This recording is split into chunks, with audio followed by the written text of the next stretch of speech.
They laughed at him.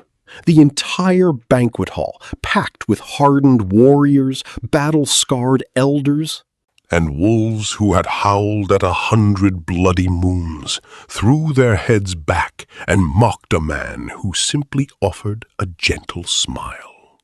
They called him soft. They called him an absolute disgrace to their bloodline. Their tyrannical alpha, Merrick, a vicious wolf who had never once tasted defeat since seizing power, pointed a thick, scarred finger across the grand stone hall and sneered with pure contempt. A true leader should spearhead the winter hunt, Ilara. Your chosen male cannot even guide a thirsty hound to a fresh water basin. He belongs in the dirt, crawling beneath our boots. And Kalen? He did not unleash a feral roar. He did not let his bones crack and shift into a terrifying beast. He merely knelt, picking up the fragile healing herbs they had callously thrown into the freezing mud, washing the soil from them quietly. When his fierce mate came to him with burning tears of frustrated rage reflecting the firelight, he held her face gently in his dirt-stained hands. He whispered to her, "A lion does not lose sleep over the opinion of sheep, my love. Let them have their empty noise." They truly believed his silence was a sign of total weakness. They thought his profound gentleness was an act of complete surrender. They honestly believed the quiet man who painstakingly cooked their daily meals, healed their agonizing battle wounds, and tended to their sick, feverish children was nothing more than a baseline servant. They were so catastrophically wrong.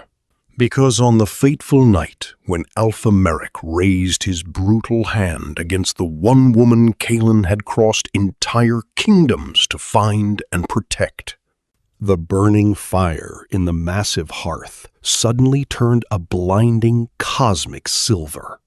The foundations of the earth trembled violently without a single earthquake, and every single ancient wolf in that crowded room felt an invisible force slam directly into their chest like a divine fist. It was pure, primal, overwhelming terror, not the simple fear of a rival beast, but the terrifying authority of a true king. Stay close, because what transpires next will completely shatter everything you thought you knew about the nature of absolute power. There are packs that survive by the desperate law of fang and claw. And then there is the legendary Iron Blood Pack, which does not merely survive, it brutally dominates. Their vast territory stretches across 4 treacherous mountain ranges and 2 deep river valleys, carved out through decades of merciless conquest. Other rival packs speak their name with hushed, careful tones, the exact way one speaks around a deep wound that has never fully healed. Rival alphas have tried to challenge their borders across the generations. Most never lived to try a second time. The few who did manage to survive never found their way back home. Within those ironclad borders, a single law governs every waking breath, unwritten and unspoken, yet carved directly into the very spirit of every wolf born under the dark iron blood skies. Strength is the only currency that matters. Show a single moment of weakness, and you instantly lose your hard-earned rank. Lose your rank, and you immediately lose your designated place at the high table. Lose your place at that table, and the pack completely forgets you ever existed. It is a rigid, unforgiving system that produces ferocious, bloodthirsty warriors.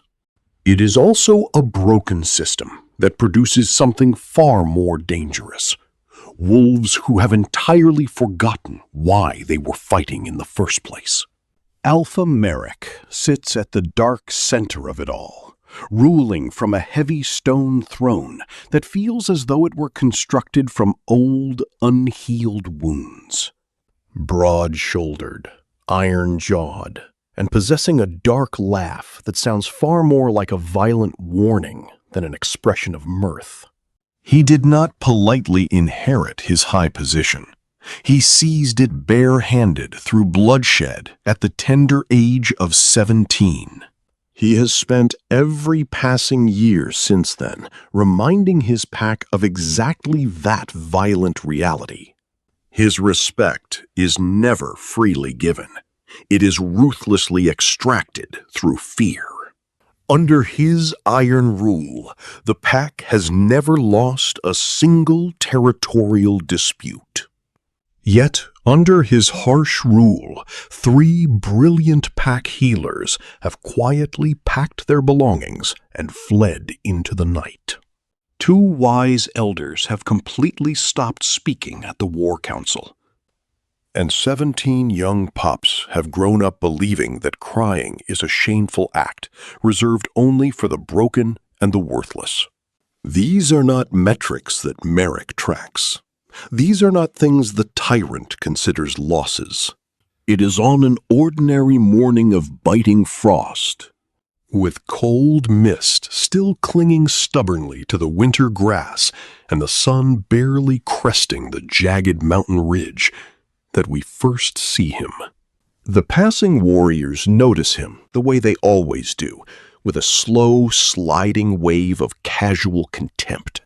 He is crouched low near the freezing eastern wall of the stone compound, his slender fingers dug deep into the dark. Frozen soil, carefully separating the delicate roots of something small and remarkably green that nobody else has ever bothered to learn the name of. His heavy sleeves are rolled tightly to his elbows. There is a dark smear of earth across his strong forearm. He is absurdly humming a low, wordless melody, as though this quiet garden is the only audience his soul requires. His canonical name is Kalen. He is, by any measure that truly matters to the human eye, a remarkably handsome man. He possesses the kind of striking face that would completely stop a room if he ever chose to stand tall and command it. He has a strong, aristocratic jaw, thick dark hair, and deep eyes the exact color of turbulent water just before a catastrophic storm breaks. But he never commands the room.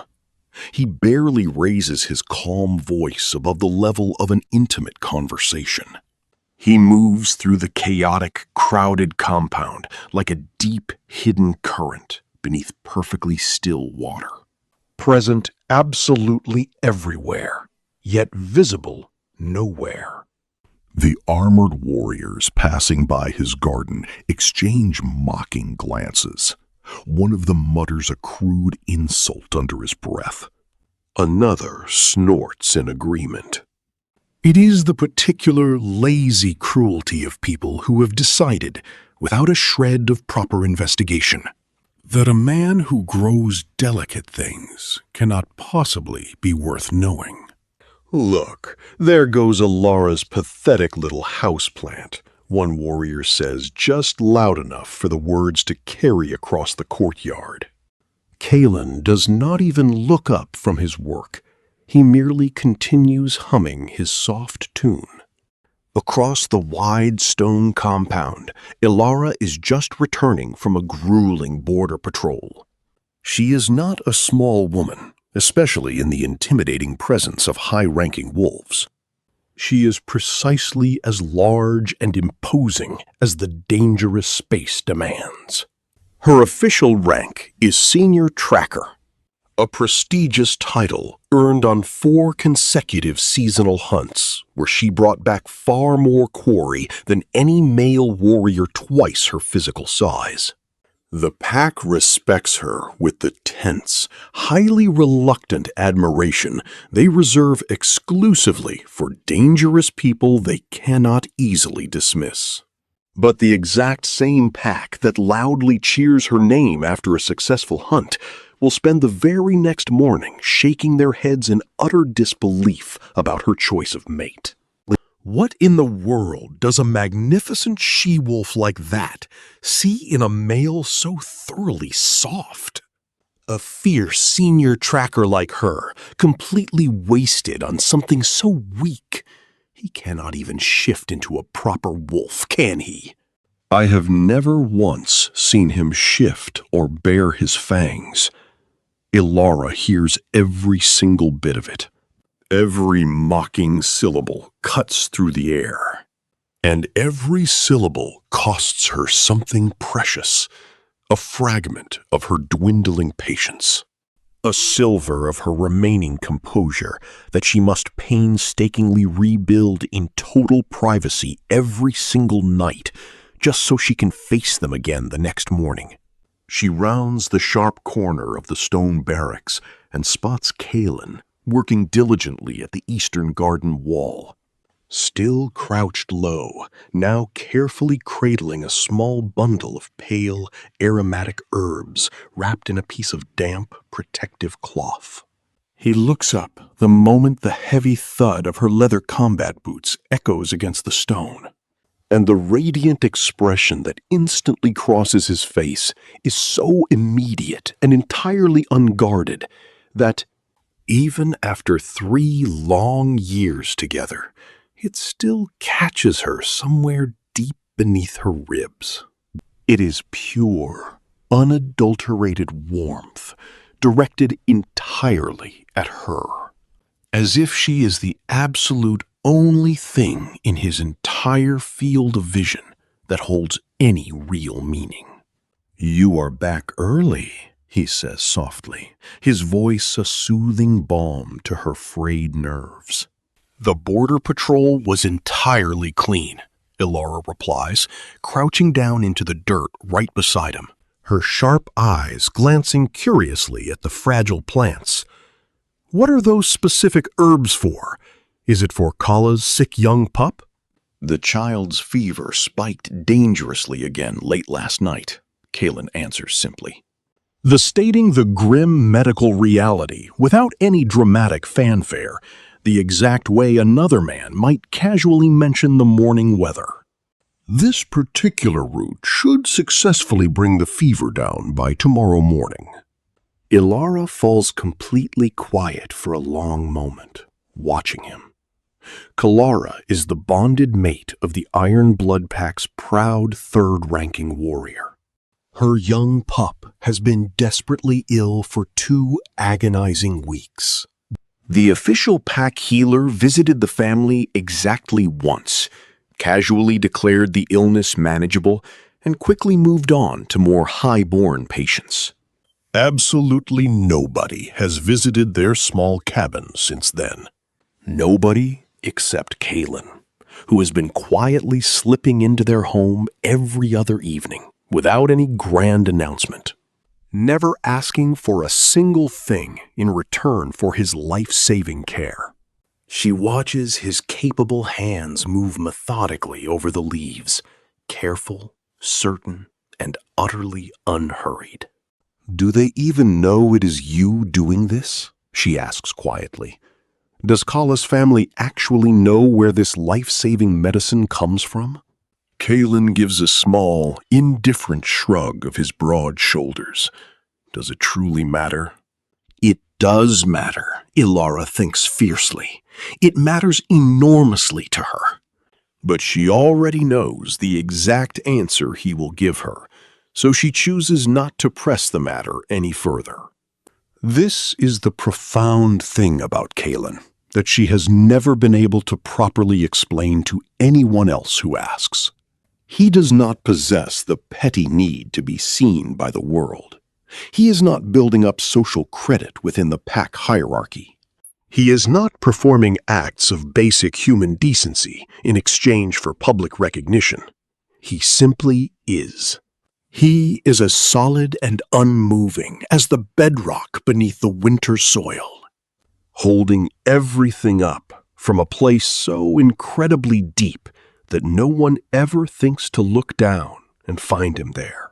The invisible pillar never once announces its presence to the world.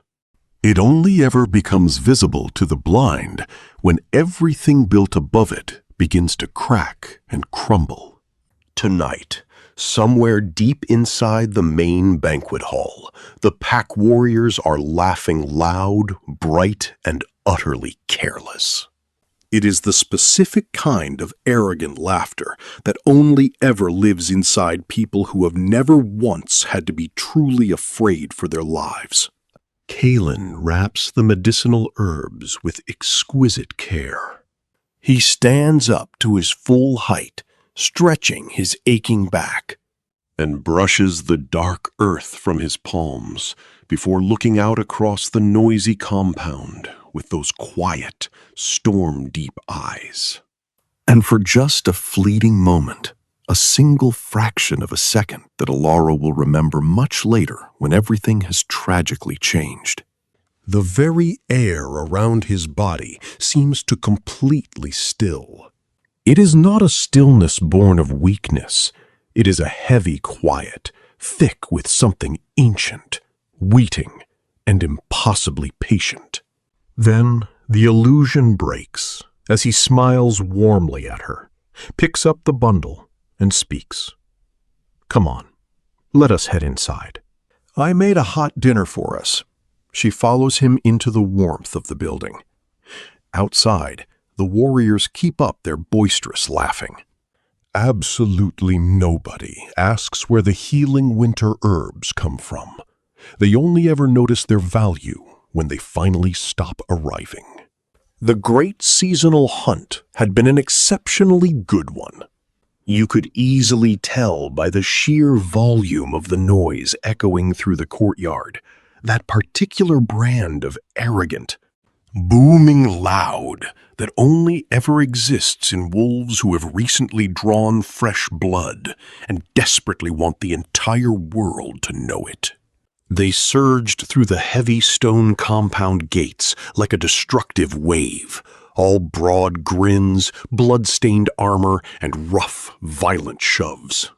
They loudly replayed the finest moments of the chaotic chase for anyone standing within earshot.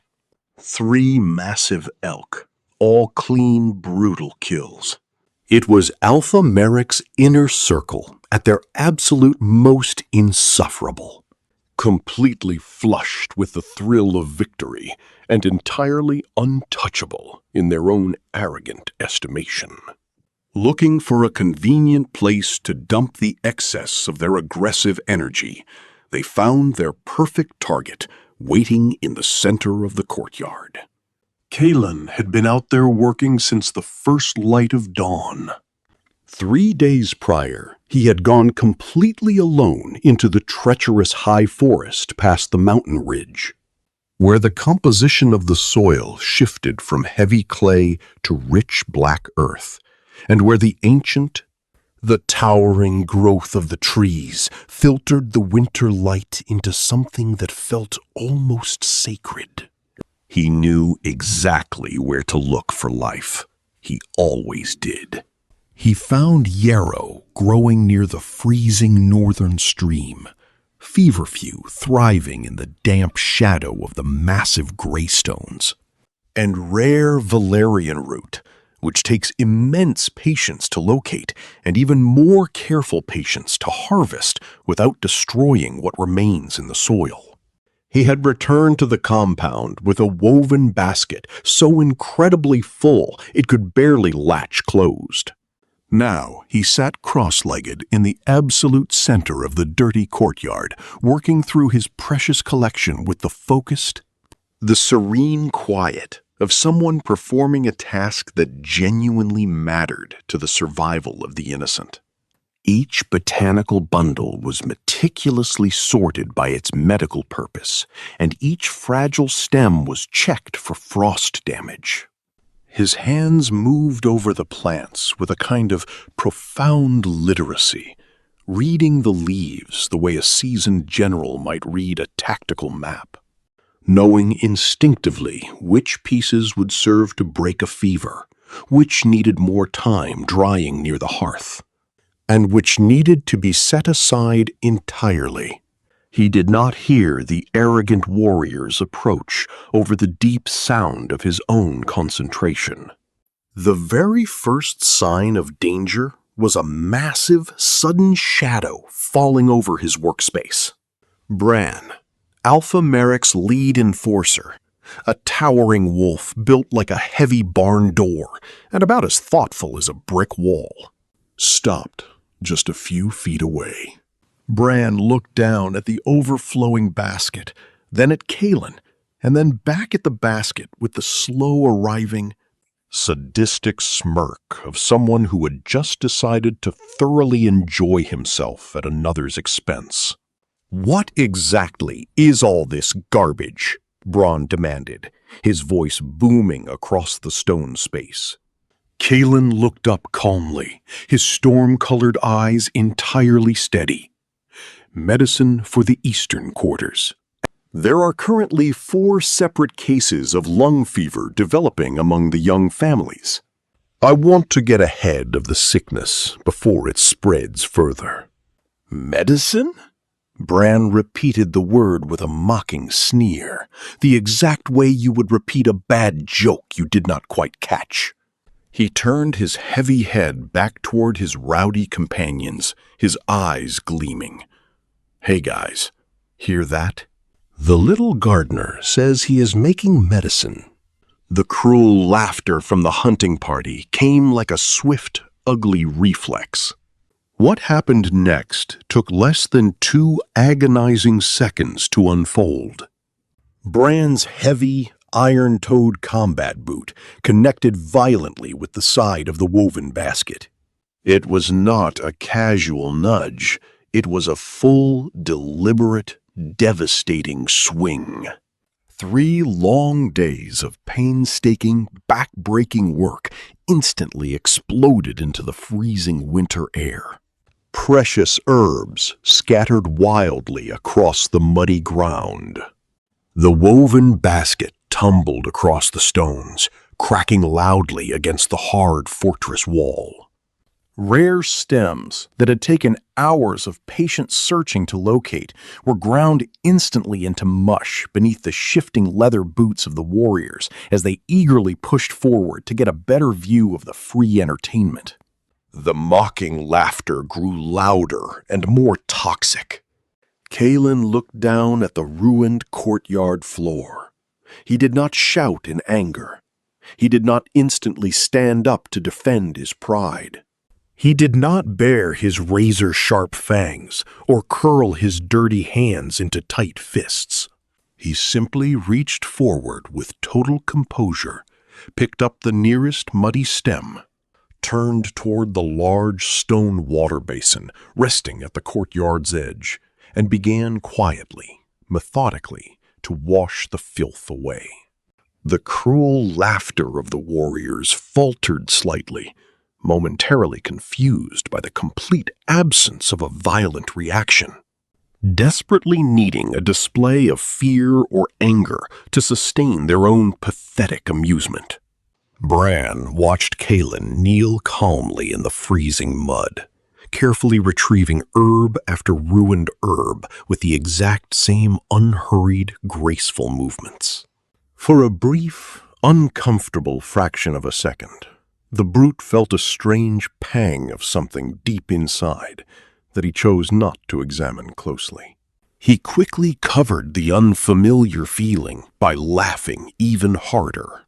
Alara came bursting through the eastern gate of the compound at a full run. She had not been present when the cruelty began.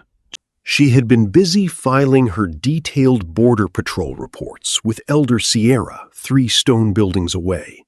But sound travels exceptionally well in a fortress constructed entirely from ancient stone, and she knew the specifics, the mocking frequency of that pack laughter.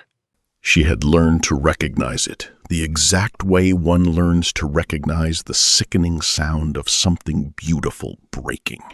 She crossed the wide courtyard in a matter of seconds, her sharp eyes taking in the entire devastating scene in one sweeping glance. The scattered, ruined herbs, the mud-caked medicinal stems, Bran and his mocking circle still grinning like idiots. And Kalen, down on his knees at the water basin, his heavy sleeves soaked through as he quietly cleaned what they had carelessly destroyed. Something fiercely dangerous ignited deep within her chest. "Bran," her voice came out incredibly low. It was that particular, terrifying low register that her elite tracking unit had learned to respect and fear immediately. It was the kind of unnatural quiet that always precedes extreme violence, the exact way a heavy, suffocating stillness precedes a catastrophic mountain storm. Bran turned around slowly, registering the absolute fury written across her sharp face. And he had the basic survival sense, at least to straighten his posture slightly. "Oh, Elara, look, we were just having a little fun." "I know exactly what you were doing," she interrupted, stepping forward, her hand dropping dangerously close to the hilt of her blade. "Those specific herbs were meant for the families in the eastern quarters. People are desperately sick. Innocent children are burning with fever. And you thought it was a funny joke to destroy their medicine." "Easy now, Elara," Bran said, holding up a large hand in a placating gesture. It was a massive mistake on his part, because her sharp eyes dropped to his exposed wrist, like she was mentally measuring the exact physical distance required to sever it from his arm. "They are just useless wild plants. Tell your weak human male to grow some more." She moved to strike, but a warm, strong hand closed firmly around her tense forearm. It was not a rough grab. It was never a rough grab with him. It was just an undeniable, incredibly warm, and entirely certain presence. She turned her head, her breath hitching. Kalen was standing tall right beside her, water dripping from his soaked sleeves, holding a perfectly cleaned bundle of yarrow in his free hand. His expression was not pleading for peace. He was not afraid of the towering enforcer. His face was simply settled, like a man who had already decided this petty moment did not possess an ounce of power over him. He looked deep into her angry eyes and barely shook his head, a silent request. She felt the raging fire in her chest collide head-on with something entirely immovable. She held Bran's nervous gaze for 3 more agonizing seconds. Long enough for the arrogant enforcer to understand clearly what extreme violence she was actively choosing not to unleash upon him. And then she sharply turned away. Bran's nervous laughter resumed behind them as they walked away, though it was much quieter now, far less certain of its own dominance. Their private quarters later that evening smelled strongly of dried herbs and wood smoke. Kalen had miraculously salvaged most of the medicine, not all of it, but a significant portion. The clean bundles now hung in perfect, neat rows from the heavy wooden ceiling beams, drying safely. He had said very little on the long, tense walk back to their room. He rarely said much after public moments like those. It was Elara who finally broke under the suffocating weight of the silence. She sat heavily on the very edge of their bed, her elbows resting on her knees and her face buried in her hands. The ragged sound she made was not quite crying. It was something far angrier than grief and infinitely more exhausted than raw rage. It was the painful sound of someone who had been holding up something far too heavy for far too long. "I should have just let myself hit him," she said, her voice raw and shaking. "He thoroughly deserved it. They all deserve it." "And you just knelt there, Kaylin. You knelt in the freezing mud in front of all of them and let them treat you like dirt." The mattress shifted gently beside her as he sat down. He did not offer her any empty, meaningless reassurances. He did not lie and tell her that everything was perfectly fine, because he possessed far too much profound respect for her fierce soul to lie so plainly. He simply gathered her into his strong embrace, winding one arm around her trembling shoulders, resting his chin against her dark hair, and let the heavy silence hold them both securely for a moment. Then he spoke quietly, his voice echoing with an unnatural depth. "True power is not the crude ability to kill, my love." He paused deliberately, not for dramatic effect, but because he meant every single syllable from the bottom of his soul. "It is the supreme strength to stay gentle when you have every valid reason in the world to be destructive." She closed her eyes, letting his heartbeat soothe her. Outside their room, the massive stone compound slowly settled into its ordinary nighttime sounds. Distant, drunken laughter echoing from the main banquet hall. A lone wolf calling out to another across the frozen mountain ridge. The typical noise of a pack that had absolutely no idea what divine force they were living right beside. Kaylin held her tight and said nothing more. The fire in their small stone hearth burned low, steady, and warm.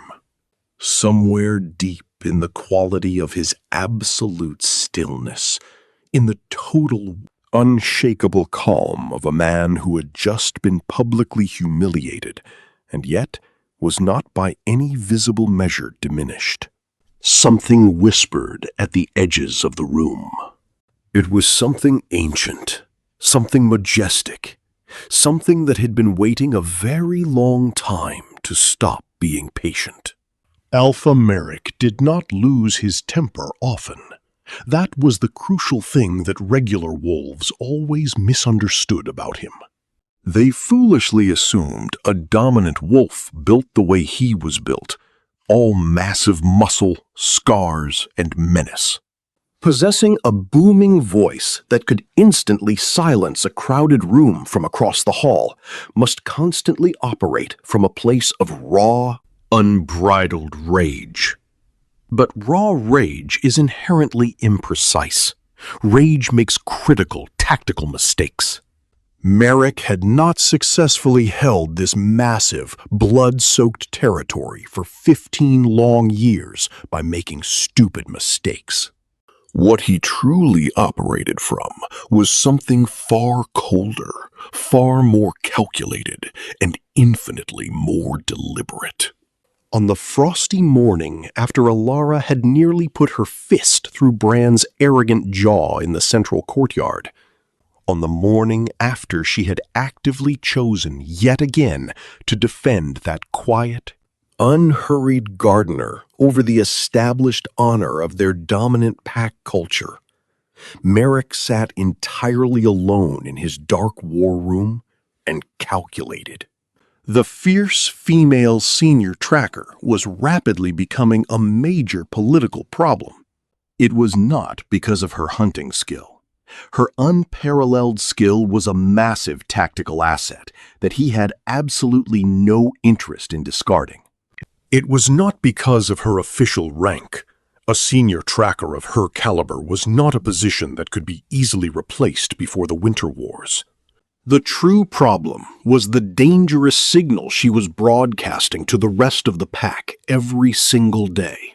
simply by existing and the choices she made.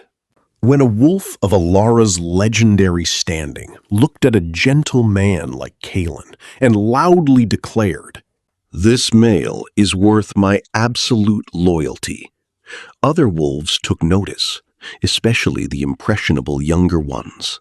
Young wolves who were still deciding what values to hold, still assembling their internal hierarchy of what true respect was supposed to look like, were watching her. She was, without even intending to, suggesting a dangerous alternative to his rule of fear. Merrick could not allow an alternative to exist. He leaned back heavily in his carved wooden chair, his thick fingers laced tightly across his chest, and stared up at the dark stone ceiling for a long, silent moment. Then he sent for his inner circle.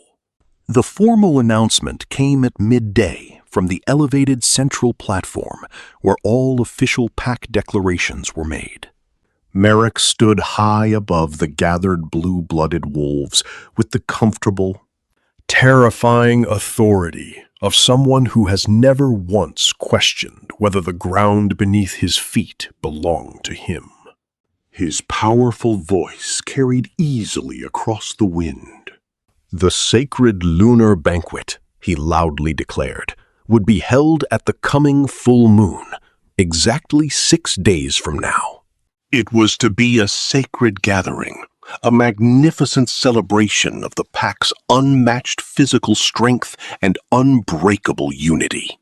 He smiled broadly as he spoke the words, and the smile looked entirely genuine, which was easily the most dangerous thing about it.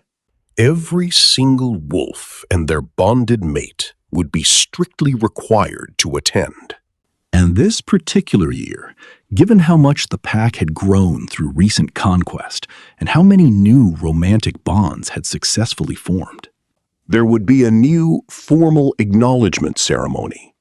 Each mate would be presented publicly to the pack and would be given the immediate opportunity to demonstrate their physical contribution, their combat value, and their worthiness to stand beside an elite iron-blood wolf.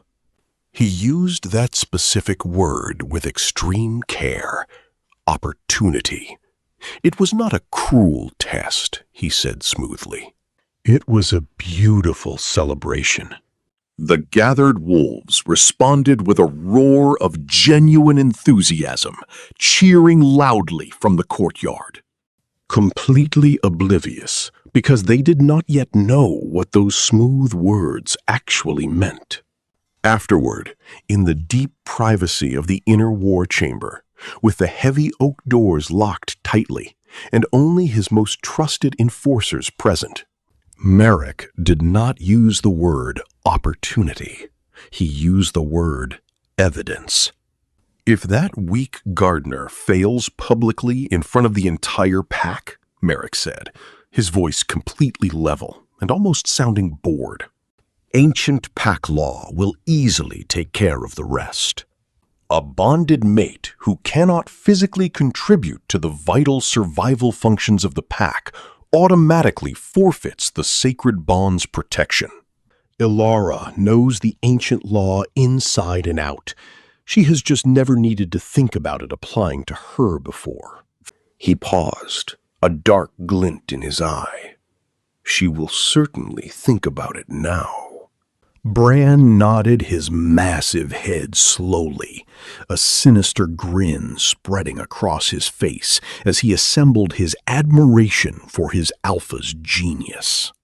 And if she tries to violently intervene to save him during the trial, then she automatically invokes the penalty upon herself. A wolf who willingly defends an unworthy, useless mate is making a formal declaration about her own defective judgment. Merrick picked up the hemi-silver goblet resting on the table beside him. Either way the trap springs, the entire pack sees it. Either way, this dangerous conversation about gentleness ends permanently. He took a slow, deliberate drink of his wine. 6 days. Make absolutely sure the grand banquet hall is physically arranged for maximum witness. I want every single ranking wolf present in the front rows. Ilara heard the official announcement from 50 feet away. Standing near the iron training yard gates, she heard the words, formal presentation, demonstrated value, and worthy to stand beside. And she felt the terrifying architecture of the trap land heavily in her chest before her mind had even fully processed the words. She instantly felt the shape of it, the targeted, lethal precision of it. She could never legally prove malicious intent. That was the elegant, sociopathic cruelty of Merrick's methods. The tyrant never left his fingerprints on his crimes. The ancient law he was invoking was entirely real, ancient, and had been actively applied to genuine situations across pack history. He was simply redirecting its devastating power, using it the exact way a raging river can be redirected with the precise placement of heavy stones. She spent the entire grueling afternoon running through every possible legal angle in her mind. If she flatly refused to bring Kaelin to the banquet, she would be in direct, treasonous violation of the absolute attendance mandate, which was punishable by immediate rank reduction and public whipping. If she brought him and he predictably struggled or refused to fight under intense public scrutiny, the pack law's harsh enforcement provisions would activate automatically, severing their union. If she violently intervened during the trial to prevent his public assessment, she would be formally declaring her own fated bond defective, forfeiting her own safety. Every single corridor of escape was completely closed to her. She found Elder Sierra resting near the quiet library archives and stood frozen in the stone doorway for a heavy moment, trying to decide how to even phrase her despair. Elder Sierra looked up from her ancient leather scrolls with those careful, unreadable eyes that had seen generations of Alpha's rise and fall. She said simply, "I already know, Ilara. Is there any possible legal challenge we can file against the format of the trial?" Ilara asked, her hand pressing flat and desperate against the hard doorframe. "Not one that can be successfully processed in 6 short days," Sierra replied quietly, her voice heavy with sorrow. Ilara swallowed hard. He is going to use the full extent of the ancient provision, isn't he? He isn't just going to stop at a simple presentation. Merrick is going to push the trial until Kaelin is broken or dead. "Yes," Elder Sierra said, her voice barely a whisper. A long, suffocating silence stretched between the two women in the dusty room. "Then I need to go warn Kaelin right now," Ilara declared, turning to leave. Sierra was quiet for a moment too long, her next words causing Ilara to freeze in her tracks. "Does Kaelin," she said, choosing each specific word with visible, agonizing care, "strike you as a man who truly requires a warning?" Ilara didn't answer. She left the archives immediately. She searched the fortress and finally found him in the cold stone corridor located near the younger wolf's quarters. Kaelin was crouched down beside a nervous 17-year-old junior warrior named Cole, one of the newest, most insecure additions to the pack's ranks. He was carefully demonstrating how to properly tie the complex ceremonial knot required for formal pack gatherings. Cole's messy version had come out completely lopsided, then entirely backwards, and then somehow both simultaneously. Kalen was patiently showing him the technique all over again with the calm demeanor of someone who had nowhere else in the world to be. "Left over right," Kalen was saying softly, guiding the boy's shaking hands. "Then underneath and straight through the center loop. Don't pull it tight just yet, Cole. Just hold the structure." Cole's tongue appeared between his teeth in intense concentration. Kalen looked up the moment Ilara stopped in the hallway, reading the sheer panic written across her face in under a second. She had never been able to hide a single thing from him. He then smoothly returned his attention to Cole's fumbling fingers. "I already heard the formal announcement," he said to her, his voice entirely even. "We will need to talk about it." "We absolutely do," Ilara managed to say, her throat tight. Kalen focused back on the knot.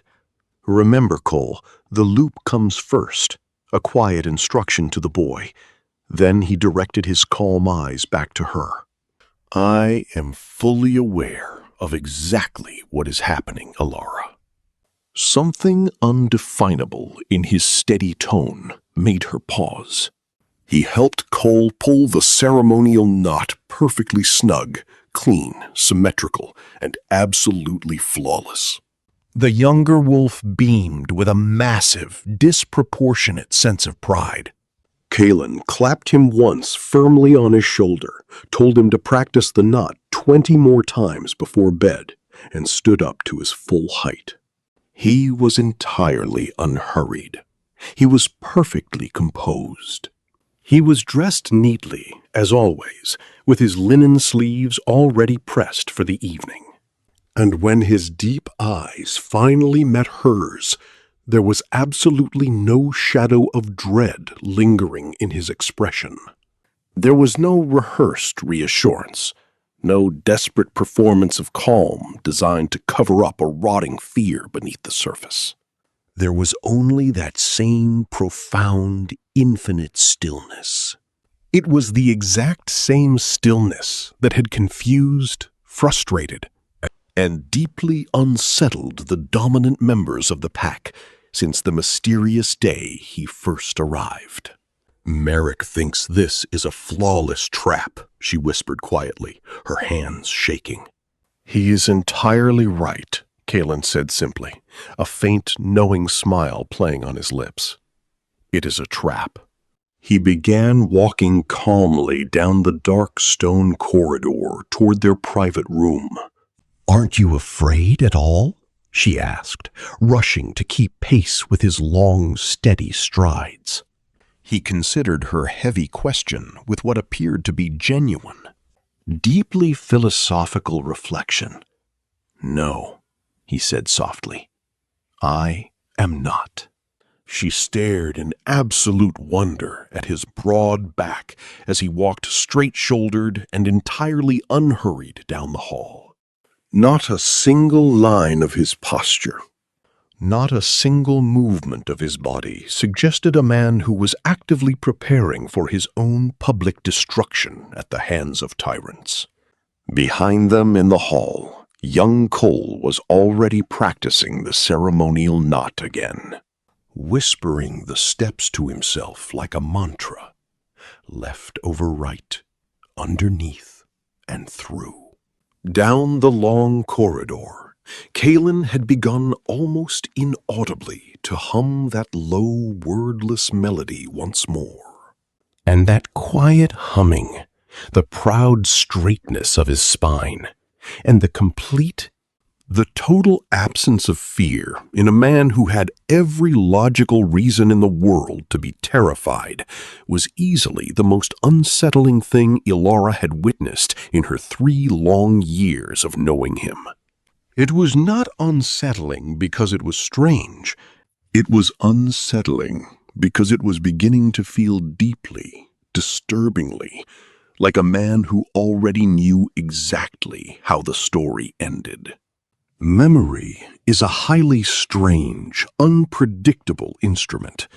It does not always show you what truly matters in the precise moment it happens.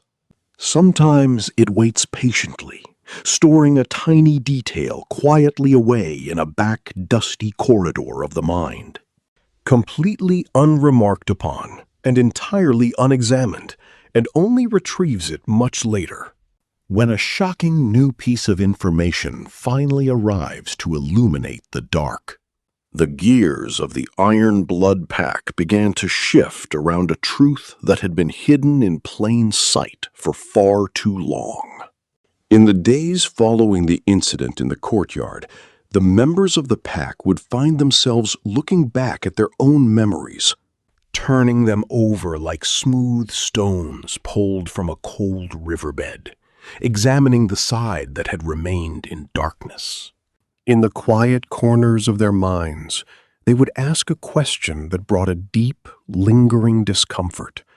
How did we fail to see it? The answer was as devastating as it was simple. They had never bothered to look. The first sign had involved Garrett. He was a dependable, solid pack warrior who possessed little imagination but a fierce dedication to his duties.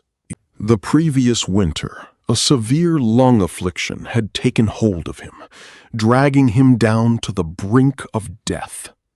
The pack healer had examined him, offering a cold and clinical diagnosis, stating plainly that the sickness had reached its terminal stage.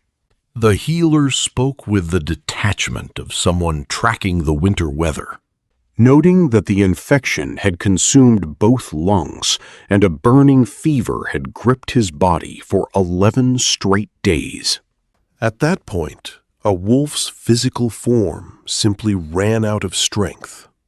Garrett's mate, Kala, had been quietly informed of the inevitable, and arrangements for his passing were already being discussed in hushed tones. Yet, on the 14th morning, Garrett miraculously sat up in his bed, demanding a full meal. By the 21st day, he was back on active patrol duty along the mountain ridges. The healer returned twice more, pressing his hands against Garrett's chest and listening to his deep, clear breaths. Unable to offer any logical explanation, the official records merely marked the recovery as an inexplicable anomaly.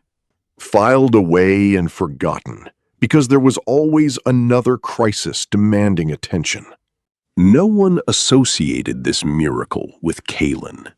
No one had seen the quiet servant enter the warrior's quarters, and no one thought to ask who had been leaving the small, neatly wrapped cloth bundles of rare medicinal herbs outside Kala's door every third evening for an entire month.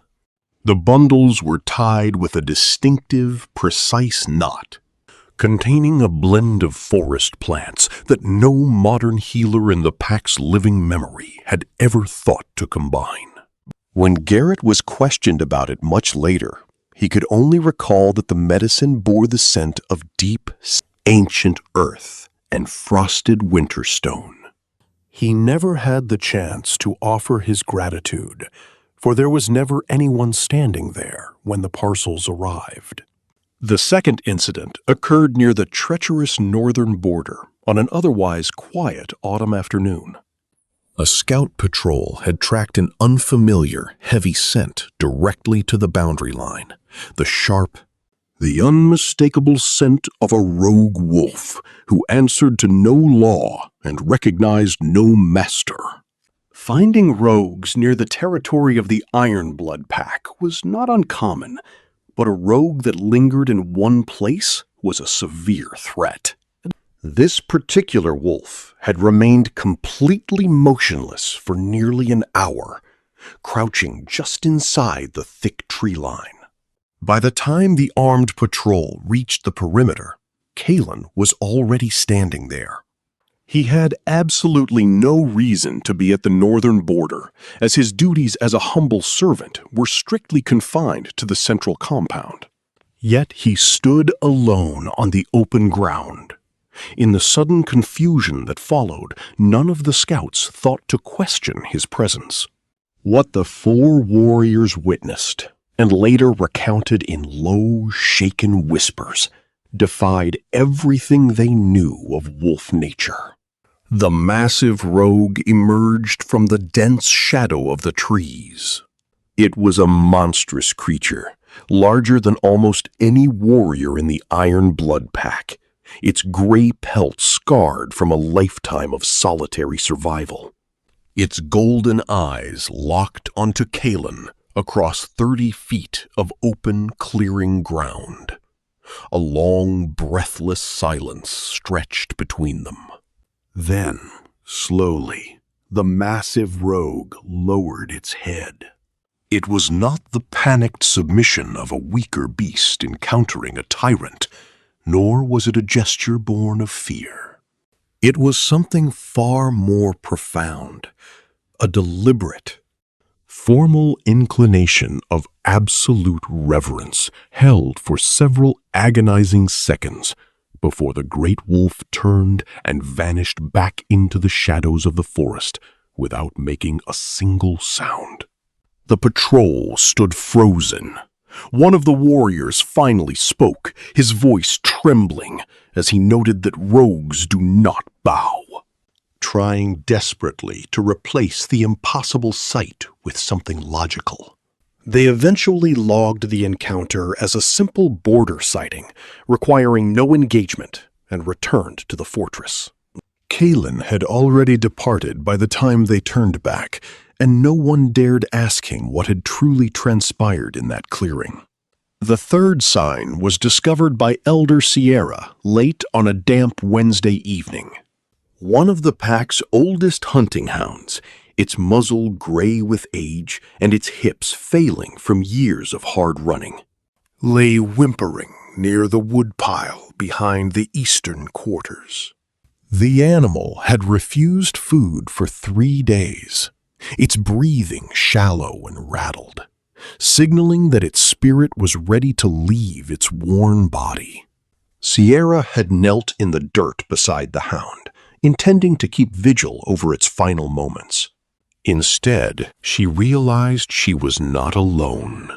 Kalen was already present, sitting cross-legged in the frozen mud, speaking to the dying animal in a voice so low and resonant it felt like a vibration in the earth rather than a sound. His calloused hand rested gently against the hound's ribs. He was not merely trying to offer comfort. He was completely present in that specific, grounded way that defined his entire existence, as if his sheer presence was a form of ancient medicine. Sierra watched silently from the shadow of the stone building. She watched as the hound's frantic, labored breathing began to slow, smoothing out into a deep, steady rhythm. The animal's head, which had been tense with the agony of its failing body, relaxed completely onto the earth, entering a state of genuine, peaceful rest. Kalen remained with the hound for another hour, entirely unaware of Sierra's watchful eyes. When he finally stood and walked back toward the dark corridors of the compound, the old hound was breathing with an ease it hadn't possessed in years. The animal would live for another 4 months. Sierra spoke of this to no one, but a profound change took place behind her eyes. The careful, archival mind of an elder who had spent 6 decades recording the history of the pack began to look at the world through an entirely different lens. Then there was the matter of the garden along the eastern wall. This was the one anomaly the pack could not entirely ignore, though they spoke of it only in brief, uncomfortable jests before quickly changing the subject. It was the height of midwinter. A brutal frost had locked the land in its grip, and the earth was as hard as iron. It was the kind of merciless cold that destroyed any living thing not built to endure it. Yet Kalen's garden did not just survive, it flourished. It did not struggle against the elements like a plant refusing to die. It grew vibrant, green, and lush, as though the freezing temperature were nothing more than a polite suggestion it had chosen to ignore. Warriors passing the eastern wall would glance at the blooming stalks sideways, quickening their pace. Someone joked that the strange servant must be using some secret fertilizer in the soil, but no one dared investigate further. Nobody wanted to look directly into the heart of a mystery they could not explain, choosing instead to close the drawer of their minds firmly before the truth could escape. What the Iron Blood Pack failed to comprehend, what they could not comprehend without tearing down everything they believed about strength and dominance, was that these occurrences were not random mysteries. They were clear, undeniable evidence. Each quiet, impossible act was a single brushstroke in a massive portrait that had been forming right in front of them for years. An ancient, sovereign power was living quietly within their walls, tending their soil, curing their sick, and guarding their borders. It had been boundlessly, incomprehensibly patient, harboring a strength that had nothing to do with weakness and everything to do with a supreme choice that the pack was not yet advanced enough to understand. The full moon was a mere 4 days away, and the final picture was almost complete. A unique kind of dread does not arrive with a thunderous crash. It settles in like a slow, persistent drip, filling the quiet spaces between a person's thoughts, occupying the mind just before sleep, and lingering in the background of everyday conversations. It is the deep discomfort of realizing that everything you have accepted as absolute truth might be a lie, and not knowing what will take its place. This unspoken dread had been weaving its way through the stone halls of the compound for days. No one gave it a name, for naming it would require admitting its reality. But it manifested in the way certain warriors grew abruptly quiet whenever Kalen entered a room. It was present in the way eyes that once looked right through him now lingered for a second too long before snapping away. The very atmosphere of the fortress had shifted, heavy and tense, like the drop in air pressure before a violent mountain storm. The wolves who relied most heavily on their primal instincts could feel it tightening in their chests, though they lacked the words to describe it. Elder Sierra knew exactly what it meant, and she had been waiting for the precise moment to act. She found Ilara at the Eastern Training Grounds on the second morning following the announcement of the Grand Banquet. The fierce senior tracker was running combat drills alone, striking the wooden training posts with the focused, raw aggression of someone attempting to purge an internal fury that physical exertion could not quite touch. Sierra did not announce her arrival. She simply sat upon the stone bench at the edge of the yard, watching silently until Ilara finally noticed her presence and lowered her weapon. Ilara walked across the dirt, her breathing controlled despite the intense effort. She looked at the elder and said that if this was about the security protocols for the upcoming feast, she was already aware that time was running short. Sierra replied quietly that she was not there to discuss the banquet, and something in her tone caused Ilara to freeze instantly. The elder's hands were folded neatly in her lap, her expression a mask of absolute neutrality that only decades of discipline could perfect, contained, unreadable, yet holding a massive weight. She looked at Alara with her sharp, analytical eyes before asking a deceptively simple question. Where exactly did you first encounter your husband? The abruptness of the question caught Alara off guard. She blinked, reminding Sierra that they had discussed Kaelin before and that she already knew the story. Sierra calmly asked her to humor an old woman, demanding to know the precise location.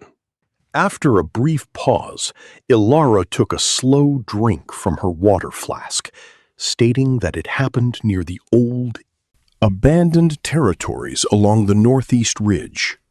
She explained that she had been conducting a solo scouting assessment before receiving her senior tracker certification when she crossed paths with him. He was traveling completely alone, bearing no pack markings, no supplies, simply moving through the ancient timber as if he had walked those paths 1,000 times before. She added that she had found him resting near the old ruins at the base of the ridge. A heavy silence descended upon the training yard. Ilara lowered her flask, noticing that Sierra had gone remarkably pale. It was not the sudden paleness of shock, but the slow, profound, drained color of a scholar watching a long-held, terrifying theory confirm itself in real time. The pieces of the puzzle were locking together into a picture that was precisely what the elder suspected, yet far grander than she was prepared to handle. Ilara's voice dropped to a fierce whisper as she demanded to know what Sierra was hiding. Sierra remained silent for what felt like an eternity, while a distant wolf howled somewhere across the mountain peaks. The cold morning light filtered through the gaps in the stone walls, casting long shadows across the yard. Finally, the elder rose from the bench with absolute, deliberate steadiness, adjusting her heavy wool shawl. She looked at Ilara with an expression that carried a faint, undeniable trace of absolute awe beneath her hardened exterior. She instructed Ilara to watch him closely, not to protect him from harm, for he required no protection, but simply to observe. She warned her that whatever took place at the upcoming banquet, Ilara must not intervene until Kaelin made his move. Before the tracker could utter another word, Sierra turned and departed. Meanwhile, on the opposite side of the compound, a very different kind of reckoning was taking place. A young pack warrior, barely 22 years of age, was wrestling with his own conscience. He had been one of the warriors standing in the courtyard when Bran had brutally kicked over Kaelin's basket of healing herbs. He had not been the one to strike the basket, but he had been the one who laughed at the humiliation. That laughter had been tormenting him with increasing intensity for 4 long days. He could not pinpoint the exact source of his unease.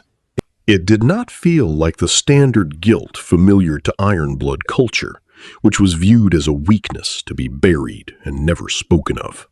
This felt like an external, physical weight pressing down upon the back of his neck, a silent authority reminding him of a debt he had not yet paid. He sought out Kaelin in the dark drying rooms near the eastern corridor, where the servant was busy rehanging bundles of wild yarrow that had slipped from their ceiling hooks. The air in the room was thick with the scent of drying flora and crushed minerals. Kaelin looked up from his work as the young warrior appeared in the doorway, his storm-colored eyes steady and entirely devoid of expression. The youth cleared his throat, haltingly bringing up the incident with the herbs from the previous week, stammering that he wasn't the one who had destroyed them, before finally confessing that he had laughed and that he should not have done so. He had prepared a much longer apology, but the words deserted him entirely under that steady gaze. Kaelin regarded the young wolf for a moment, making no visible calculations or judgments. He simply looked at the warrior with the absolute directness he applied to everything in life. Completely free of the social masks and power plays that most wolves relied upon. He stated simply that he knew and that the youth was forgiven. There were no conditions attached to the forgiveness, no demands for a promise to do better, and no lingering tension meant to enforce a point. It was a complete and immediate release, granted as if it cost Kaelin nothing at all. Because it truly didn't. The warrior nodded silently, turning to leave, but stopped dead in his tracks as Kaelin spoke once more. Without looking up from his herbs, Kaelin remarked on the severe strain beneath the warrior's left shoulder blade, an injury sustained during the recent hunt that he had mentioned to no one. Kaelin told him he would leave a mixture of comfrey and pine resin outside his door that evening, instructing him to apply it while it was still warm. The young warrior turned around slowly, his voice a strained whisper, as he stated that he had never spoken of that injury to a single soul. Kaelin merely secured another bundle to its hook, tested its weight, and agreed quietly that he hadn't. He offered no further explanation.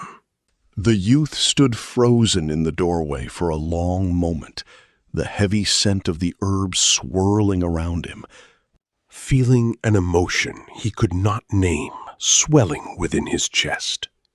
He left without another word, keeping the encounter a strict secret. Yet, that night in the crowded warriors' hall, he found himself tracking Kaelin's movements across the room with entirely transformed eyes. To his surprise, he noticed he was not the only one. Across the long timber table, another hardened warrior was watching the servant with the exact same intense, altered expression.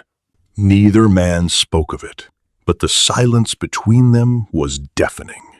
Merrick did not miss this shift.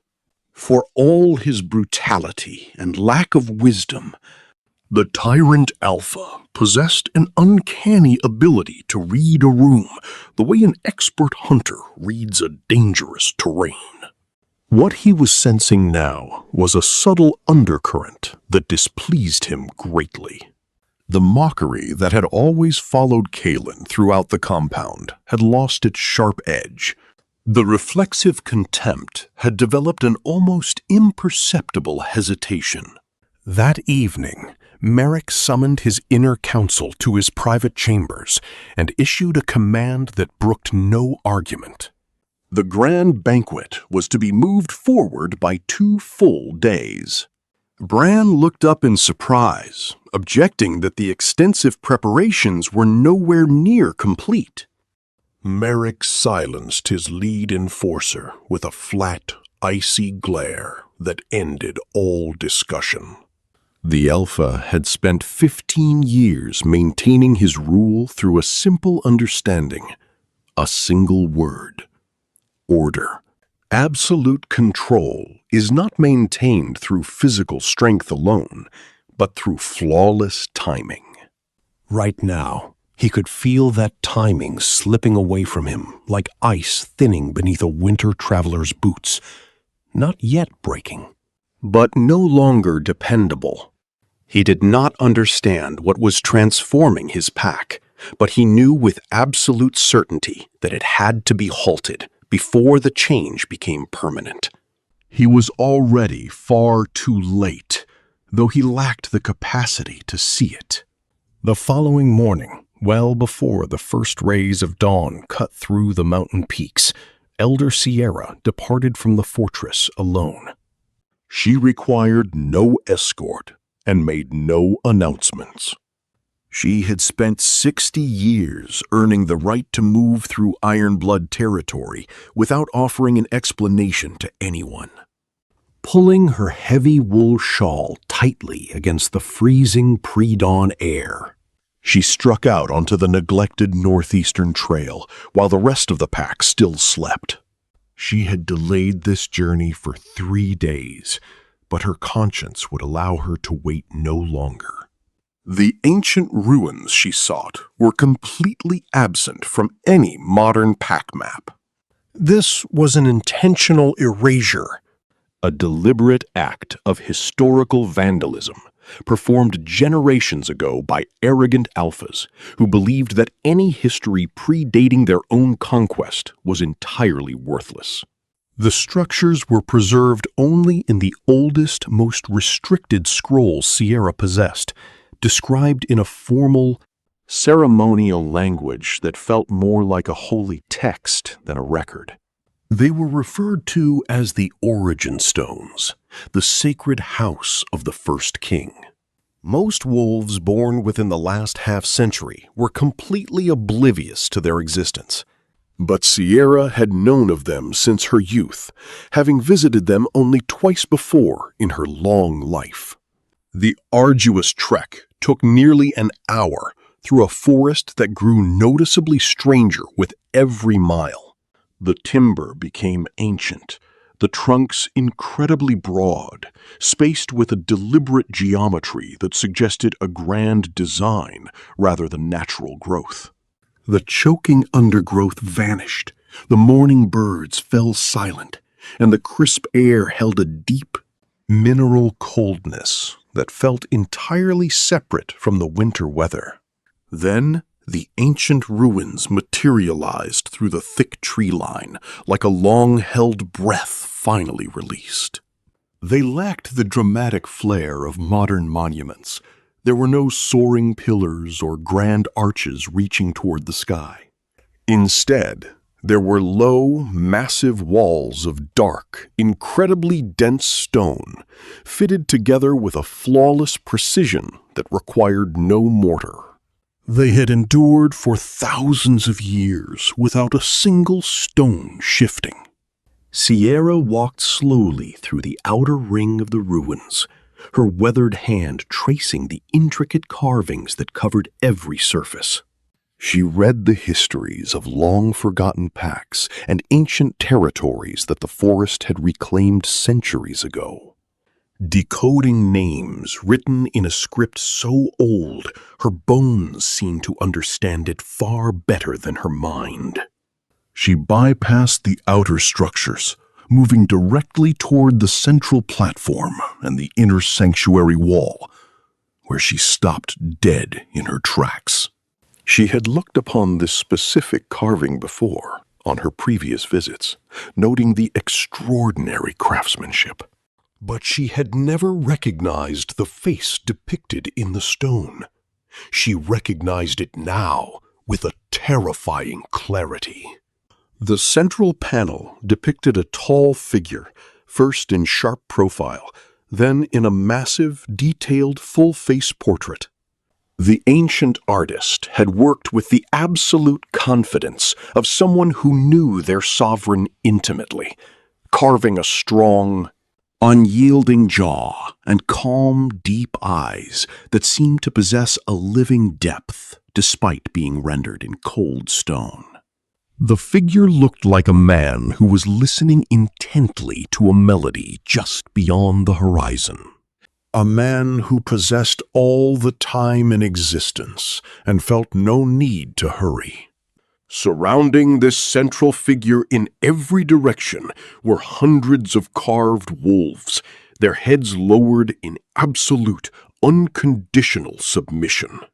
They were not the wolves of a single pack, but ancestors of every lineage currently living across the territories, all oriented toward the still, quiet king, who did not need to project authority because he simply embodied it. Sierra reached out, her hand gripping the stone wall to steady her trembling limbs. Beneath the grand panel ran a long inscription in the most ancient script. She had translated fragments of it decades ago in her private journals, but she did not need her notes now. The words surfaced in her mind effortlessly. The text stated that he who wears stillness like a heavy armor shall return to his people when the pack has completely forgotten what it was meant to serve. The ancient forest maintained a heavy, reverent silence around her.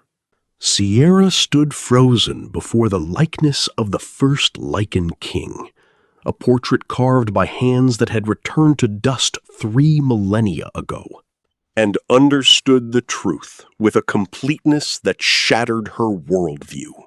The sovereign ruler of her people had been eating a simple dinner in her pack's common hall just last night. He had been kneeling in the freezing mud of the courtyard 2 weeks ago, washing ruined herbs with a patience that possessed no bottom.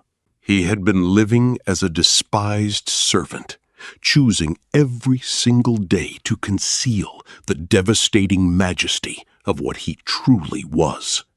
She did not comprehend his reasons, but she knew the ancient prophecy had been fulfilled, and a grand destiny was now in motion that no Alpha, no modern law, and no banquet had the power to halt.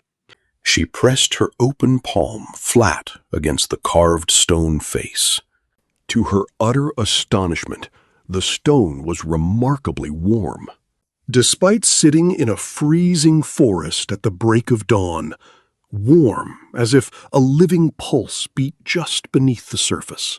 Recognizing that the immense distance between the image and the living king had finally closed. Sierra pulled her hand back, forcing her frantic breathing to slow, and walked back out of the ruins. She had one final task to complete before the fateful feast. She located Alara in the main corridor of the central fortress, where the senior tracker was moving between her duties with the tense efficiency of someone running on pure anxiety and a severe lack of sleep. Sierra fell into step beside her without a word, matching her rapid pace before instructing her in a fierce whisper to listen with absolute care. Alara slowed her pace, reading the unprecedented gravity in the elder's face, and stopped entirely. In all her years, Ilara had never seen the wise advisor look so deeply shaken, as if the very bedrock of her certainty had fractured. Ilara demanded to know what she had discovered in the woods. Sierra looked directly into her eyes, stating that she had found a truth that changed the shape of their entire world. A truth that had existed long before any of them drew breath. She grabbed Ilara's arm, commanding her to protect herself that evening. She clarified that she did not mean protecting Kalen from the pack's cruelty, for he was beyond any harm they could inflict. But protecting her own heart, she warned Ilara that her tracker instincts would scream at her to intervene during the feast. But she must master her fear and remain still until Kalen chose to reveal his hand. Ilara stared at her, completely bewildered by the cryptic warning, but she nodded slowly, accepting the immense gravity of the request. Further down the same corridor, separated by heavy oak doors and 40 feet of solid stone, Kalen stood alone in the dark drying room, organizing his remaining stores for the evening. Suddenly, he paused, turning his head not toward any sound, but directly toward the solid wall that separated him from where Ilara and Sierra were conversing. He stared through the stone with those deep, storm-colored eyes, as if he could hear every single whisper from a distance that should have rendered it completely impossible. A slow, steady breath escaped his lips, and he returned his attention to the herbs in his hands, the faintest ghost of a smile touching his lips.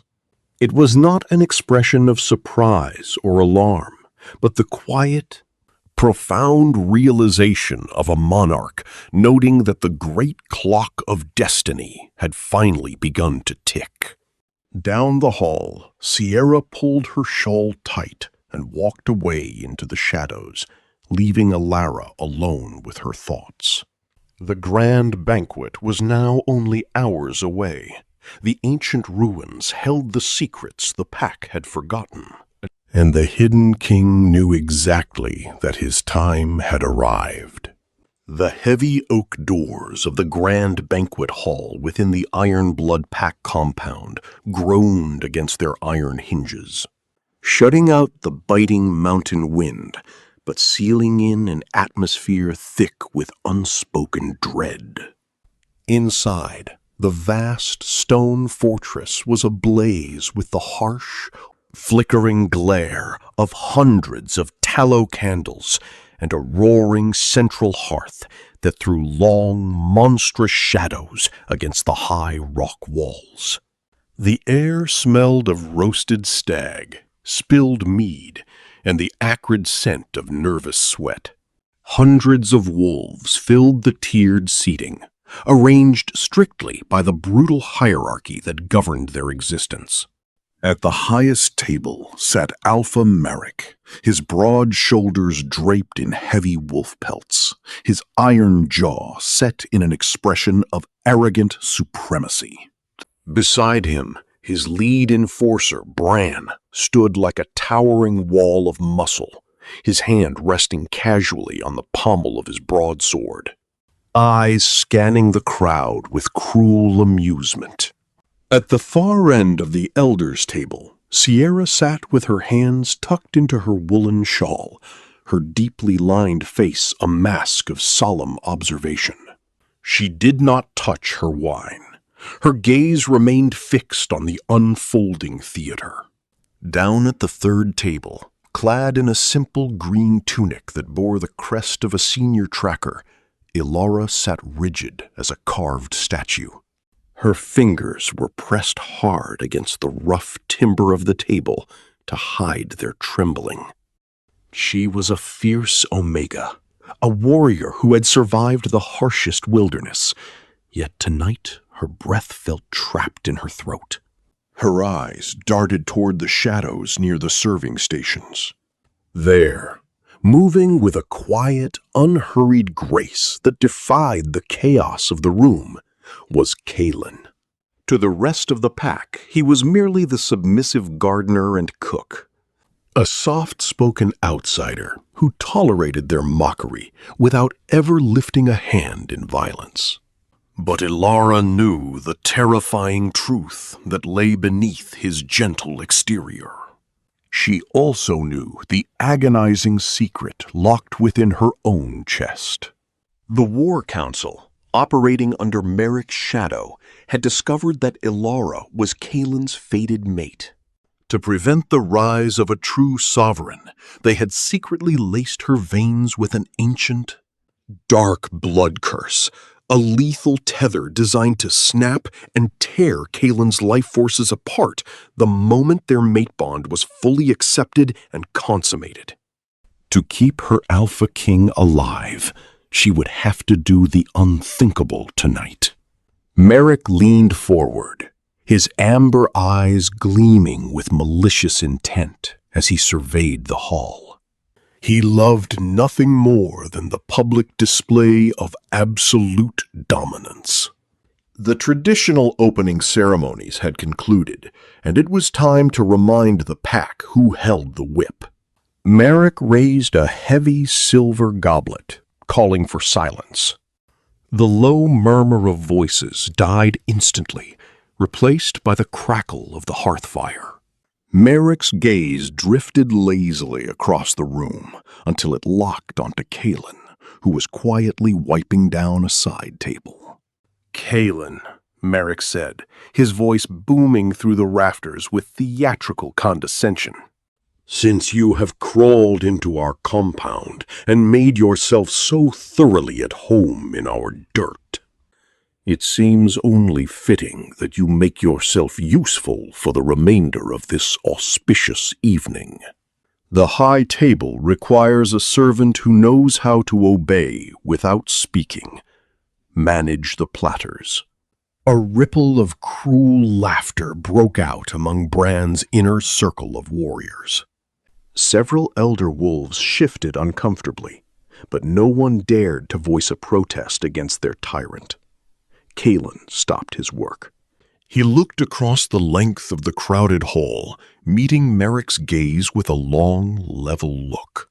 His eyes, the color of deep ocean water just before a catastrophic storm, held no anger, no humiliation, and no fear.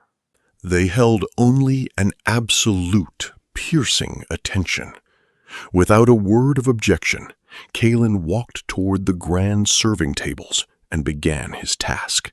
He moved through the tables with a terrifyingly calm precision. When a goblet was empty, he refilled it before the warrior could even demand more. When a heavy platter of meat needed to be carried from the kitchens, he bore it without a single sign of strain. The pack watched him, initially amused, but as the minutes dragged on, an unsettling discomfort began to settle over the room. Kalen did not hunch his shoulders. He did not shrink from the mocking glares or the deliberate shoves of the younger alphas. He moved with the effortless dignity of a monarch who had chosen this exact path, possessing an internal sovereignty that Merrick's decrees could neither grant nor strip away. Ilara watched him cross the stone floor for the third time, a suffocating mixture of fury, admiration, and profound grief tearing at her soul. Her wolf roared inside her mind, demanding that she stand, that she claim him, that she protect his honor. But the dark veins of the blood curse throbbed beneath her skin, a cold reminder of the death sentence waiting for him if she gave in to her desires. The fragile peace of the evening shattered when Merrick decided to push the humiliation to its absolute limit.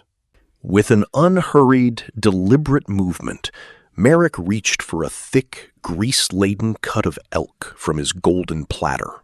He held it suspended for a moment, ensuring every eye in the room was watching, and then let it drop.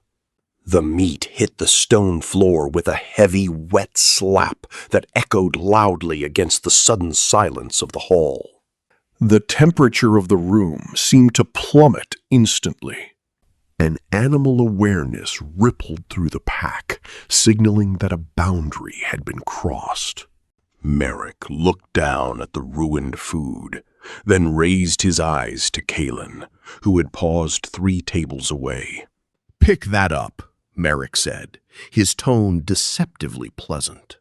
Kalen remained standing, his posture perfectly straight, his expression unreadable. "On your knees, servant," Merrick sneered, his voice hardening as he constructed a public display of submission for the pack records.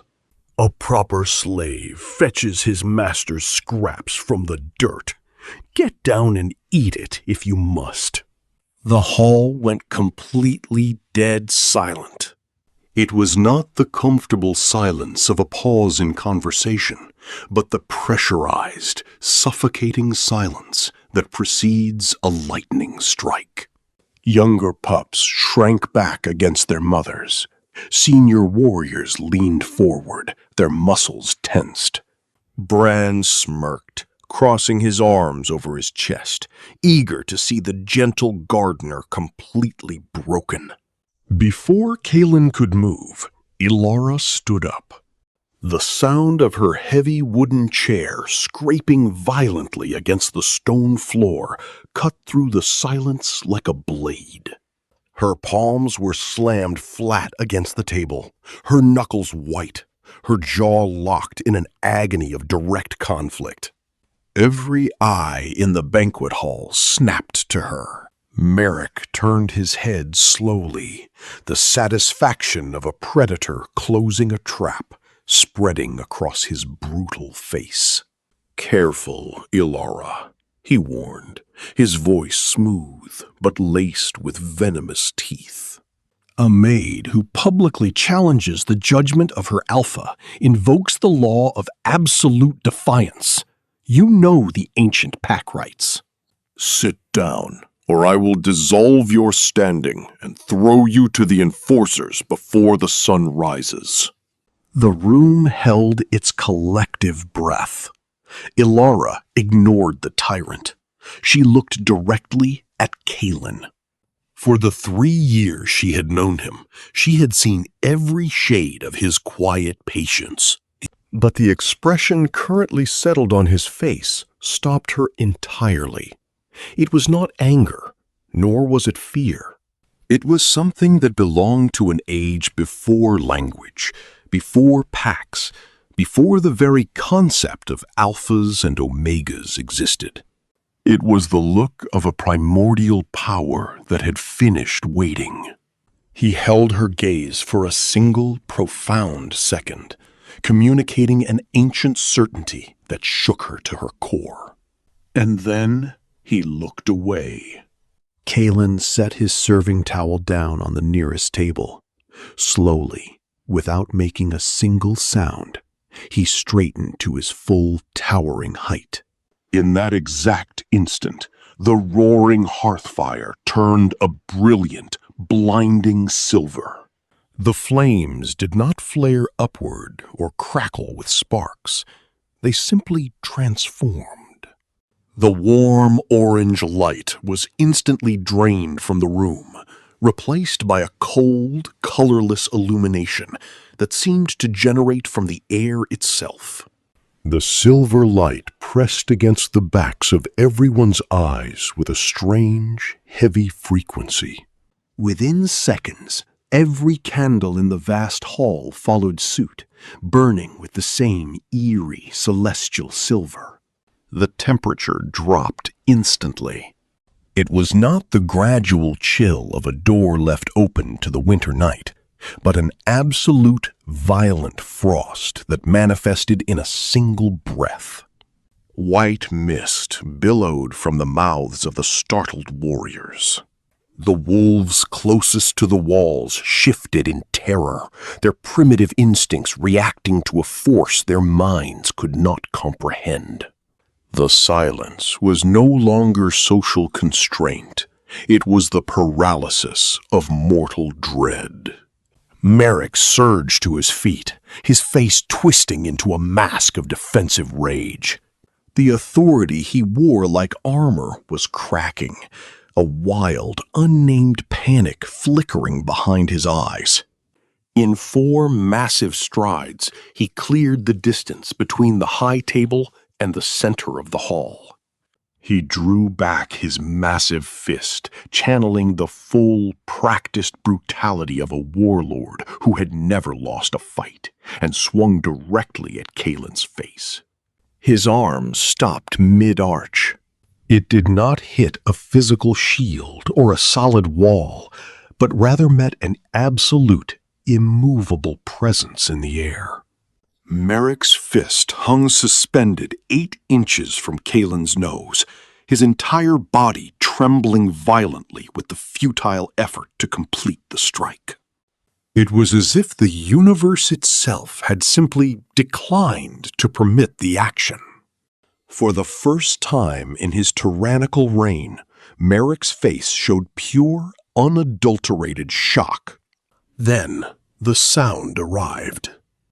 It did not come from any specific direction. It resonated outward from the very marrow of everyone present, vibrating through the stone floors and into their bones. It was not a roar or a spoken voice, but a primal frequency that bypassed the ears and spoke directly to the ancient soul of the wolf. It carried a single, absolute command. Enough. Merrick's beast, a monster that had slaughtered dozens of challengers without flinching, let out a small, an involuntary whimper from the back of his throat. The proud Alpha sank slightly, his knees shaking before his entire assembled pack. Kalen had not moved an inch. Stamped in the silver light of the altered hearth, his storm-still eyes looked down at the trembling tyrant, not with triumph or malice, but with the quiet exhaustion of a creator whose patience had finally reached its absolute end. When Kalen spoke, his voice was quiet.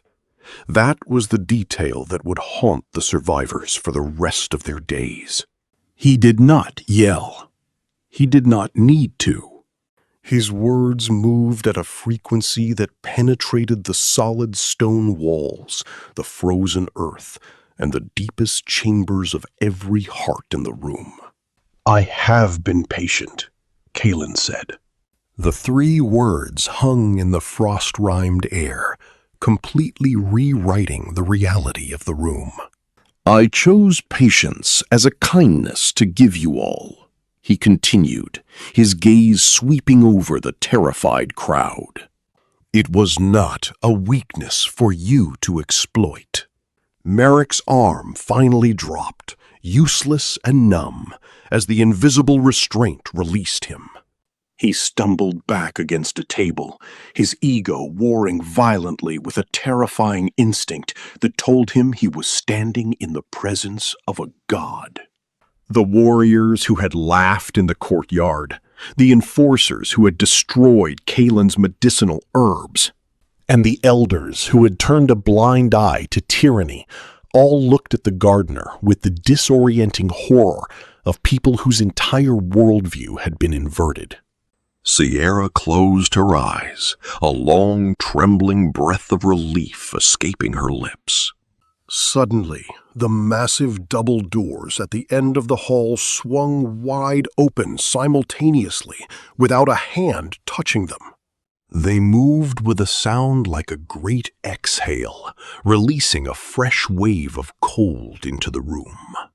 This cold carried the mineral darkness of deep, primordial forests and air that had traveled through trees older than human memory. Through the threshold came 7 massive wolves. They were larger than any beast currently living, larger even than the mythic ancestors drawn in the ancient pack histories. Their fur was a silver so dense it seemed to generate its own light, leaving no paw prints upon the stone floor as they glided into the hall in perfect, silent alignment.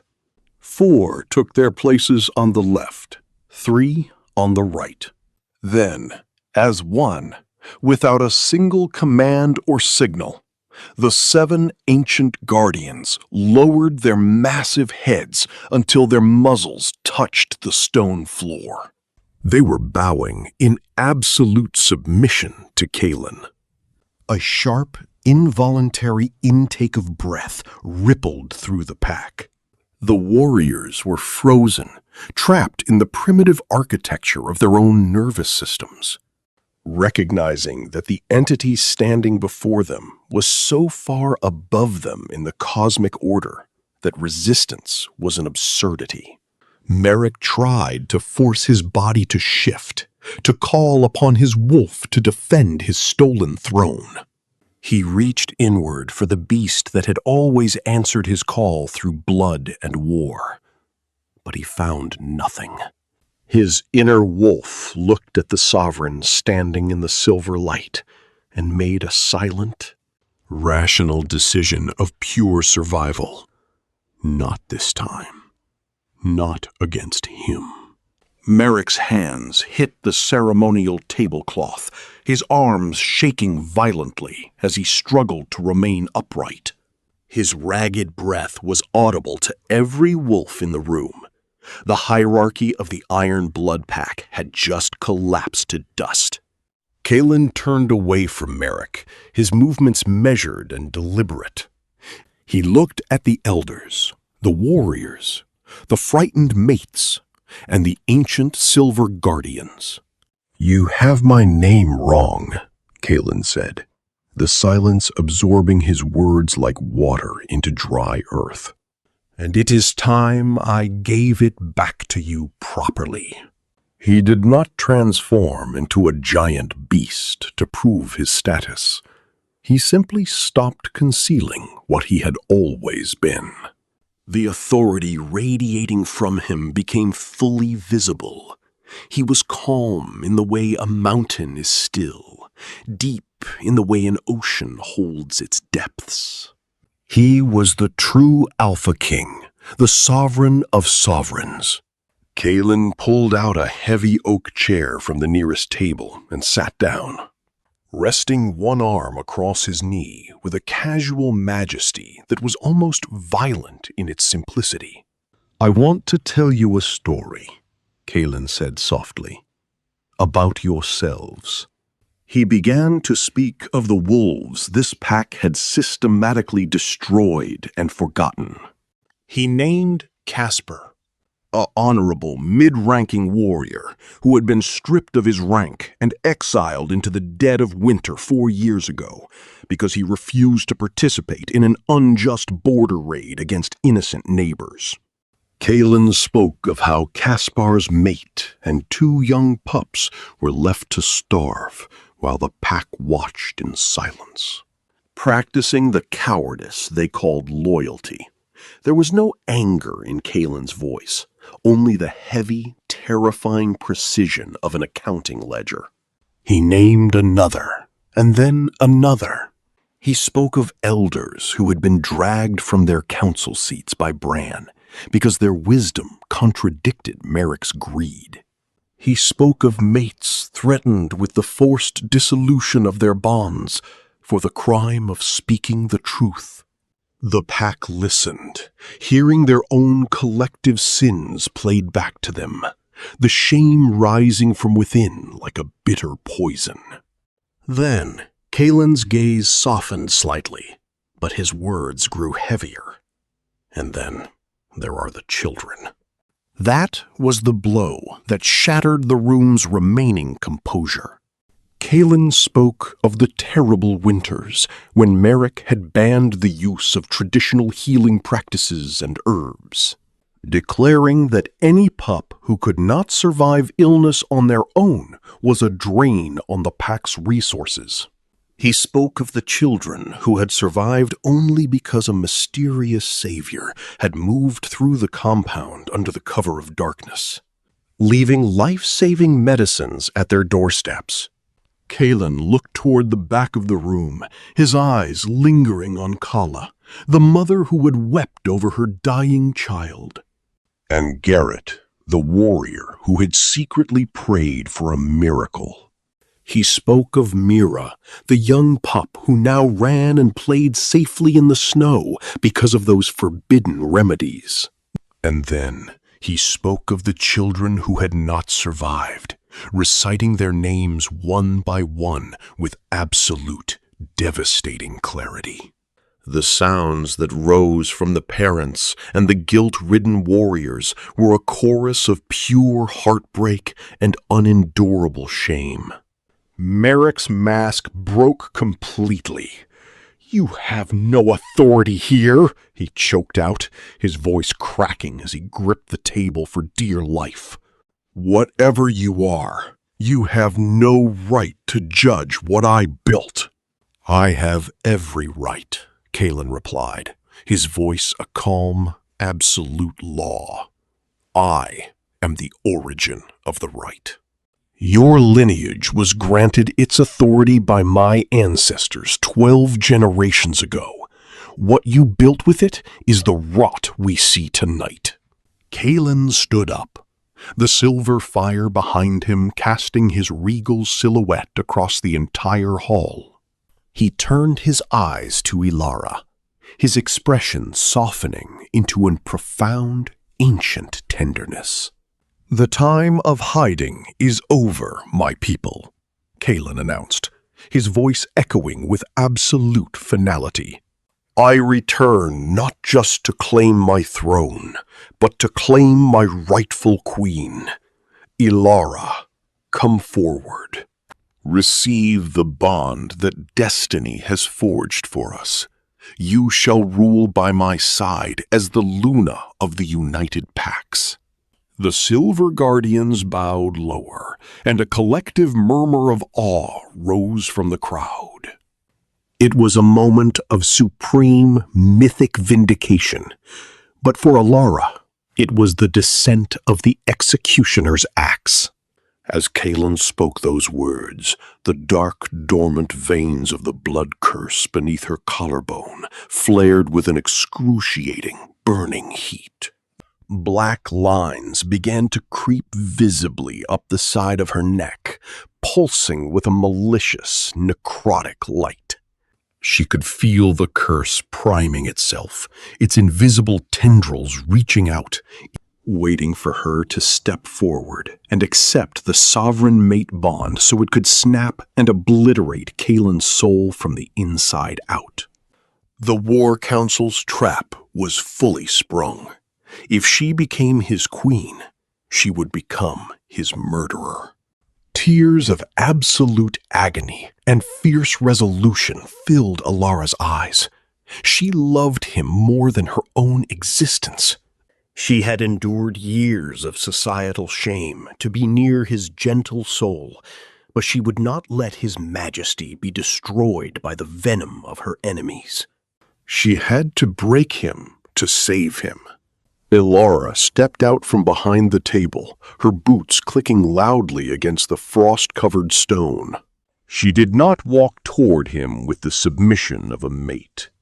Instead, she reached into the folds of her tracker's cloak and drew her long, heavy hunting blade, the steel flashing coldly in the silver light. With a swift, violent motion, Alara sliced the palm of her left hand, letting her crimson blood spill directly onto the frozen stone floor, defiling the sacred space between them. She looked up at the Alpha King, her face hardened into a mask of defiant rejection, though her heart was fracturing into 1,000 pieces. "No, Kaelin." Alara's voice rang out, clear, fierce, and devastatingly loud across the silent hall. "I refuse you."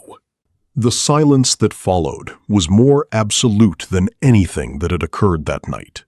The silver flames flickered as if struck by a sudden wind. Kaelin froze, his storm-colored eyes widening in a rare display of genuine shock.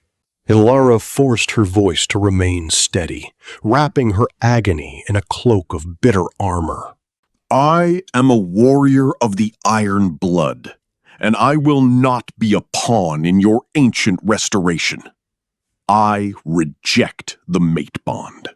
I reject the title of Luna.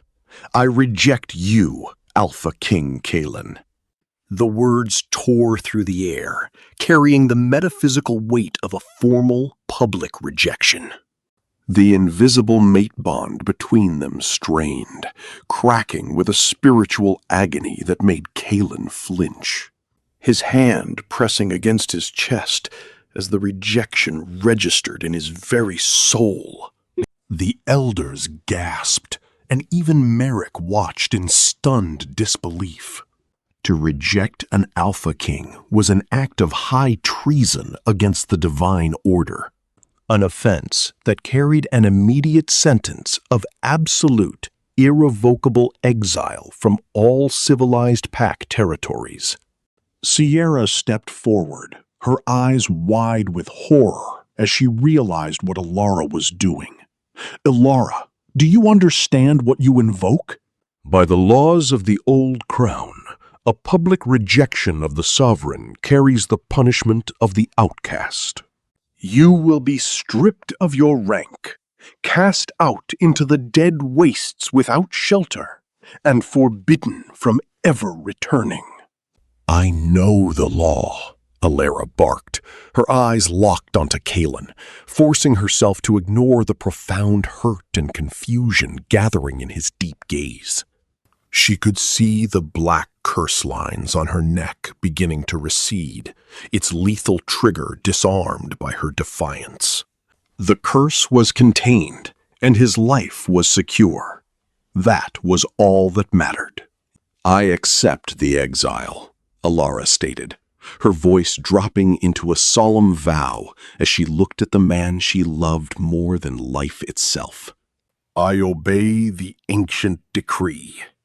Without waiting for Kaelin to speak, without allowing herself to look at the pain she had inflicted upon his majestic countenance, Alara turned her back on the true king.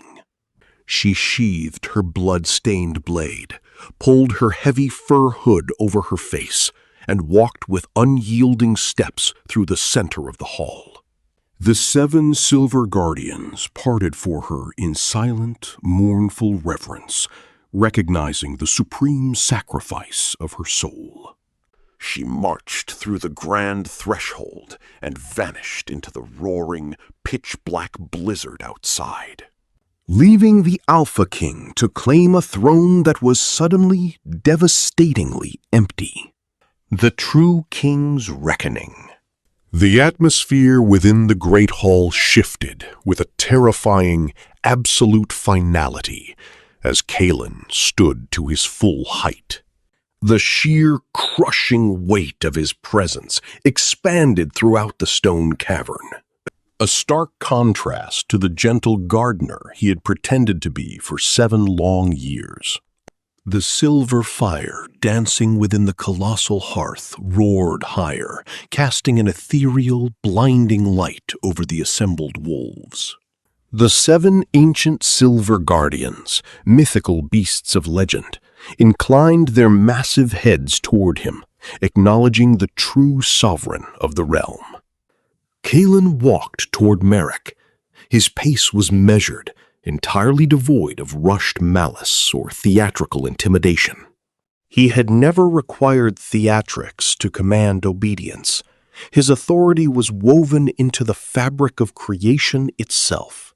Stopping precisely 6 feet from the trembling, defeated tyrant, the Alpha King looked down with eyes like a gathering winter storm. His gaze was total, a piercing assessment that stripped away Merrick's illusions, leaving no hidden secrets or dark corners untouched. "Do you comprehend the nature of the severing, Merrick?" Kaelin's voice vibrated through the foundation of the fortress, low and resonant. Merrick remained paralyzed on the cold flagstones, caught in a terrifying void between futile defiance and an existential dread for which his brutal mind had no language.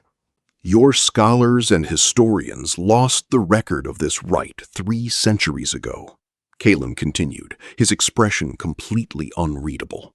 "They forgot it, along with every sacred law they should have preserved. It is not a punishment in the crude, violent manner you understand. It is a correction, a restoration of true cosmic proportion." The Alpha King raised a single, elegant hand. The gesture was completely unhurried, carrying the simple finality of shutting a heavy iron door that should have been locked ages ago. What emanated from his palm possessed no flashy cinematic flair, no blinding beams of light, and no grand magical display for the pack elders to gossip about later. It was an absolute extraction. It was a surgical, definitive severing of the primal bond that lashed Merrick's human consciousness to the monstrous. A dominant wolf spirit that had granted him every physical advantage he had ever converted into tyranny. Merrick felt the entity rip away from his soul. The sound that tore from his throat was neither a triumphant roar nor a standard scream of agony. It was the hollow, pathetic wail of a creature discovering in real time that the core foundation of his entire identity had vanished into nothingness. The sacred space within his chest, where his wolf had snarled for decades, was suddenly devastatingly vacant, like a man pressing his tongue against his jaw, finding only a bleeding, smooth gap where a permanent tooth had always rested. His legs gave out entirely. He collapsed to the stone floor of his own banquet hall, his body dropping with the quiet weight of a structure whose pillars had been completely dissolved. Merrick lay there, both palms pressed flat against the grimed stone, inhaling in short, panicked gasps as he desperately tried to locate a power he would never find again. He was fully human now, fully mortal, stripped bare to the fragile, powerless creature he had actually been, underneath every inherited privilege he had used, but never earned. The great hall remained locked in a suffocating silence. Kalen looked down at the broken former Alpha without a hint of triumph, without a shred of petty contempt. Instead, his deep eyes held an ancient, sorrowful weight, not for the act of judgment he had just performed, but for the decades of cruel choices Merrick had made that rendered this destruction necessary. You worshipped raw, unbridled strength above all else, Kalen spoken softly, his voice cutting through the quiet. Now you shall live out your days entirely without it. The Alpha King paused, letting the absolute gravity of the sentence settle into the marrow of every wolf present, so that you may finally, through humility, discover the true value of a soul. The dawn of reformation.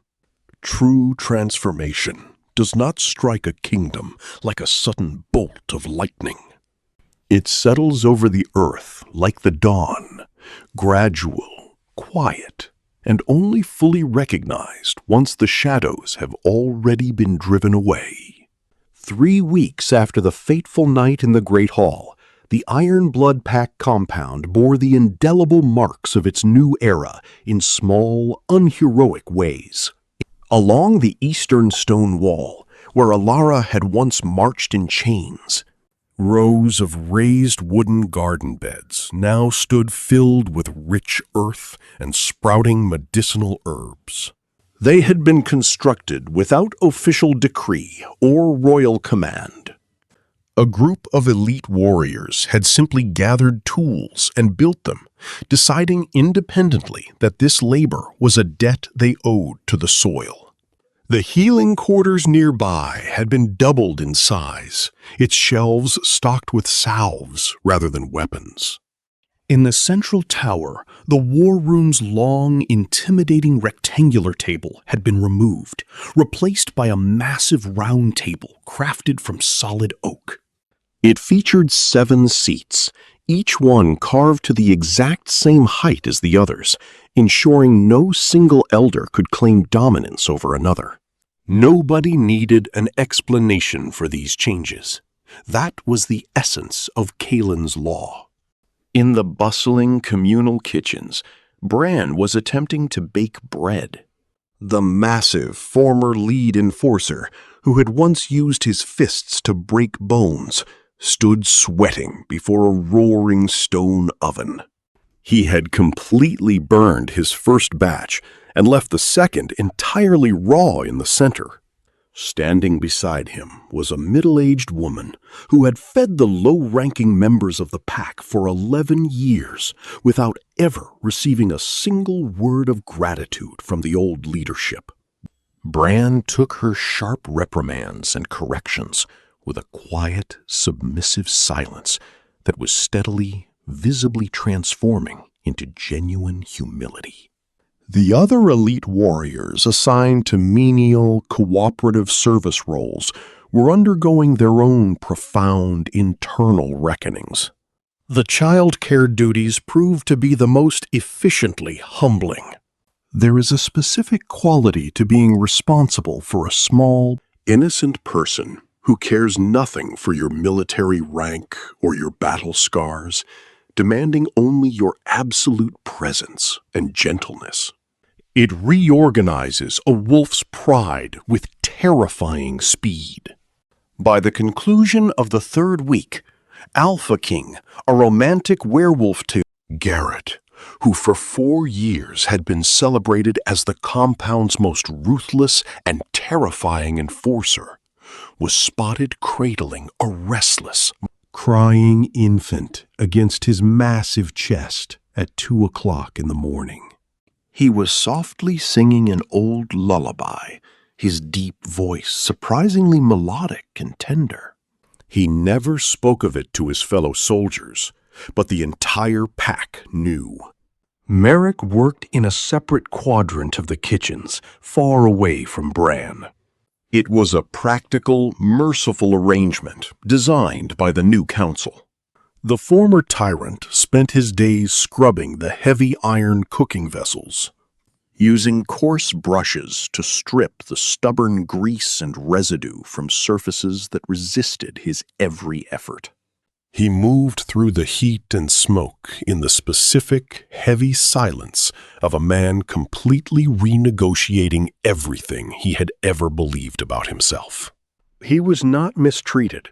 Kaelin had declared to the entire gathering after the banquet that there would be no engineered humiliations, no state-sanctioned retributions designed to mirror past cruelties. What Merrick received was not a sentence of torture. It was a confrontation with reality. He was feeling, for the first time, the true weight of the meals that had always magically appeared on his high table. He was experiencing the grueling physical labor behind the immaculately clean floors he had crossed thousands of times without a single thought. He was bearing the invisible, exhausting daily effort required to keep a community functioning. An effort he had spent 15 years standing on top of without once looking down to see who was supporting him. He was finally being shown the foundation of the pack. He was learning what a society actually cost to maintain. Out in the central courtyard, a child was sprinting through the light. Mira, a vibrant 4-year-old pup, ran with total undignified abandon, her dark braids flying loose from their ribbons as she laughed at a butterfly only she could see. 6 weeks prior, she had been a pale, breathless ghost in a damp sick room, her fever spiking to lethal margins, while the previous pack healer filed her case away as an unavoidable loss and moved on to higher-ranking patients. Now, completely healed by Kaelin's secret remedies, she was chasing a compound cat with absolute dedication and no logical strategy. Elder Sierra watched the scene from the open doorway of the council chambers.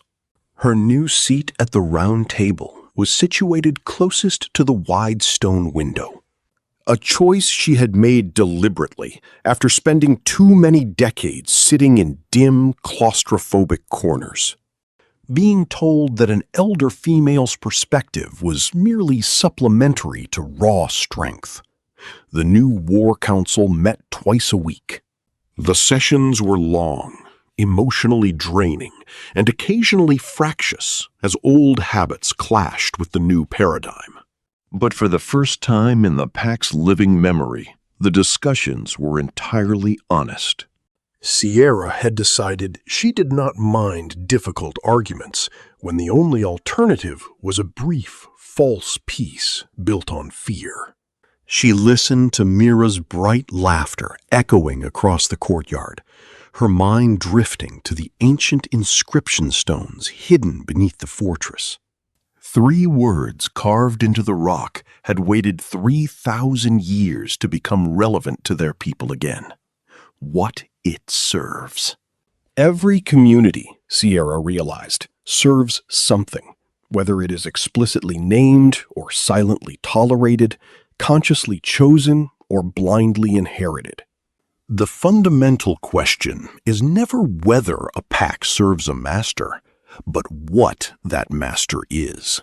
What Kaelin had dismantled in the grand banquet hall was not merely a cruel, tyrannical alpha named Merrick. He had destroyed an entire cultural orientation, a pack that organized its very existence around the performance of dominance and mistakenly called that behavior a purpose. What was assembling itself now in the smell of baking bread, the scraping of iron pots, and the fierce debates at the round table? It was something entirely different. It was a pack learning to serve something genuinely worth serving.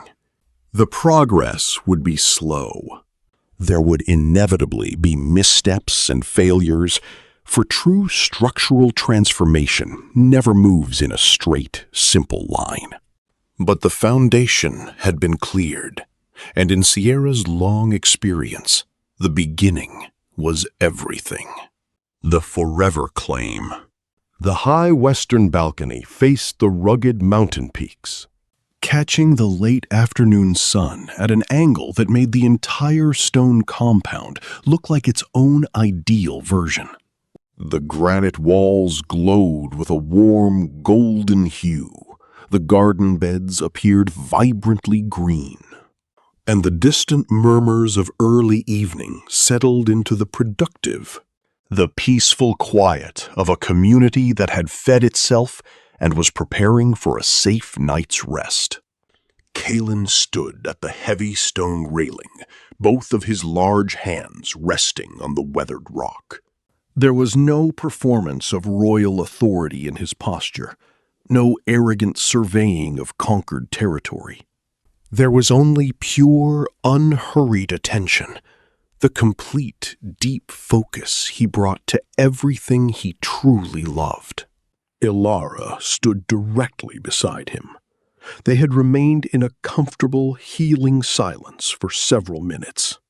It was the specific, easy quiet that had always existed between them during the years when he was just a gardener and she was a weary tracker. Long before the chaos of the stolen throne and the trauma of her public exile had torn them apart. Finally, a thought that had been forming in her mind since the night of the silver fire found its voice. "You never told me," Ilara said, her voice a soft melody against the mountain breeze. Kalen turned his head slightly to look at her, his dark hair catching the golden light. The full truth? She met his gaze, her fierce, beautiful eyes steady and unwavering. "You told me you were a traveler with no pack.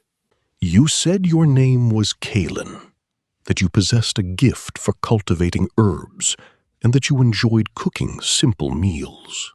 She paused, her lips curving slightly. Those descriptions were all accurate. They were completely true, Kalen agreed softly, a gentle smile touching his lips. "But you allowed me to believe those simple things were all that you were."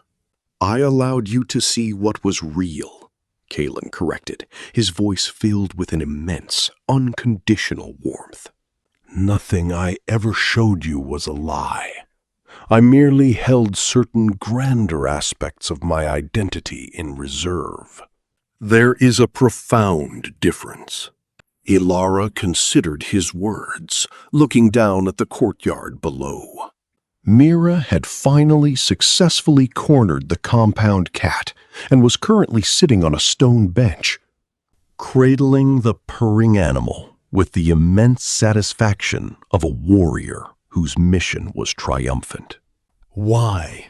Ilara asked quietly, the weight of their painful 7-year separation echoing in the single word. Kalen became still in that particular solemn way of a king selecting his words with absolute precision, knowing that the truth of his heart mattered more than any royal decree. "I needed to know that you loved Kalen, the simple gardener," he said, stepping closer to her, his presence enveloping her like a warm cloak. "Not the ancient title, not the supreme royal authority, not a divine status that would have made choosing me an act of obligation or political ambition." He looked at her, his gaze as direct, unguarded, and vulnerable as the very first morning she had discovered him working by the eastern garden wall. "I needed to know, Ilara, that your fierce soul chose the ordinary man who cooked your dinner, who held you tightly while you wept over your burdens, and who protected you at an immense cost to his own peace. You chose me when it reduced your social standing, when the entire pack mocked you for loving a submissive servant, and when every easier, more prestigious option was available to you." A beautiful, breathless silence fell between them. "And you did," Kalen whispered, his voice thick with emotion. "You chose me every single day. Even when you accepted a brutal exile and severed our mate bond to protect my life from the blood curse. You were choosing my survival over your own happiness." Something completely healed and locked into place within Ilara's chest. She let out a sudden, genuine, and beautifully undignified laugh. The kind of pure sound that escapes a body when it suddenly discovers that the agonizing weight it has carried for 7 long years has quietly turned into light air. She leaned her body completely into his side, letting her head rest against his strong shoulder. Kalen's massive arm came around her waist instantly, pulling her tight against him in the easy, practiced, and certain way of a man who has held this specific person through so much tragedy that the movement was written directly into his bones. Below them, the transformed pack moved gracefully through the twilight. Garrett crossed the open courtyard, the infant now fast asleep against his broad shoulder, both of them completely content. Bran was clearly visible through the glowing kitchen window, frowning fiercely at a large mixing bowl with the stubborn expression of a warrior who had silently resolved to master the art of baking, no matter how many months it required. Elder Sierra's candle lamp flickered warmly from the high window of the council chamber. And in every single hearth across the kingdom, from the grand hall to the modest family quarters, and down into the kitchens, where a deposed tyrant was learning the true value of invisible labor, the fire burned a brilliant, steady silver. It was no longer the cold, terrifying silver of an impending reckoning. It was a warm, nurturing, and protective light. The silver of a supreme power that had stopped hiding in the shadows and had chosen, finally, to simply remain and heal the world. This was the truth that the ancient ruins remembered. This was the sacred message the inscription stones had carried across 3,000 years of darkness to a proud, broken pack that had forgotten its own soul. True strength is not, and never has been, the capacity to destroy, to conquer, or to dominate those weaker than oneself.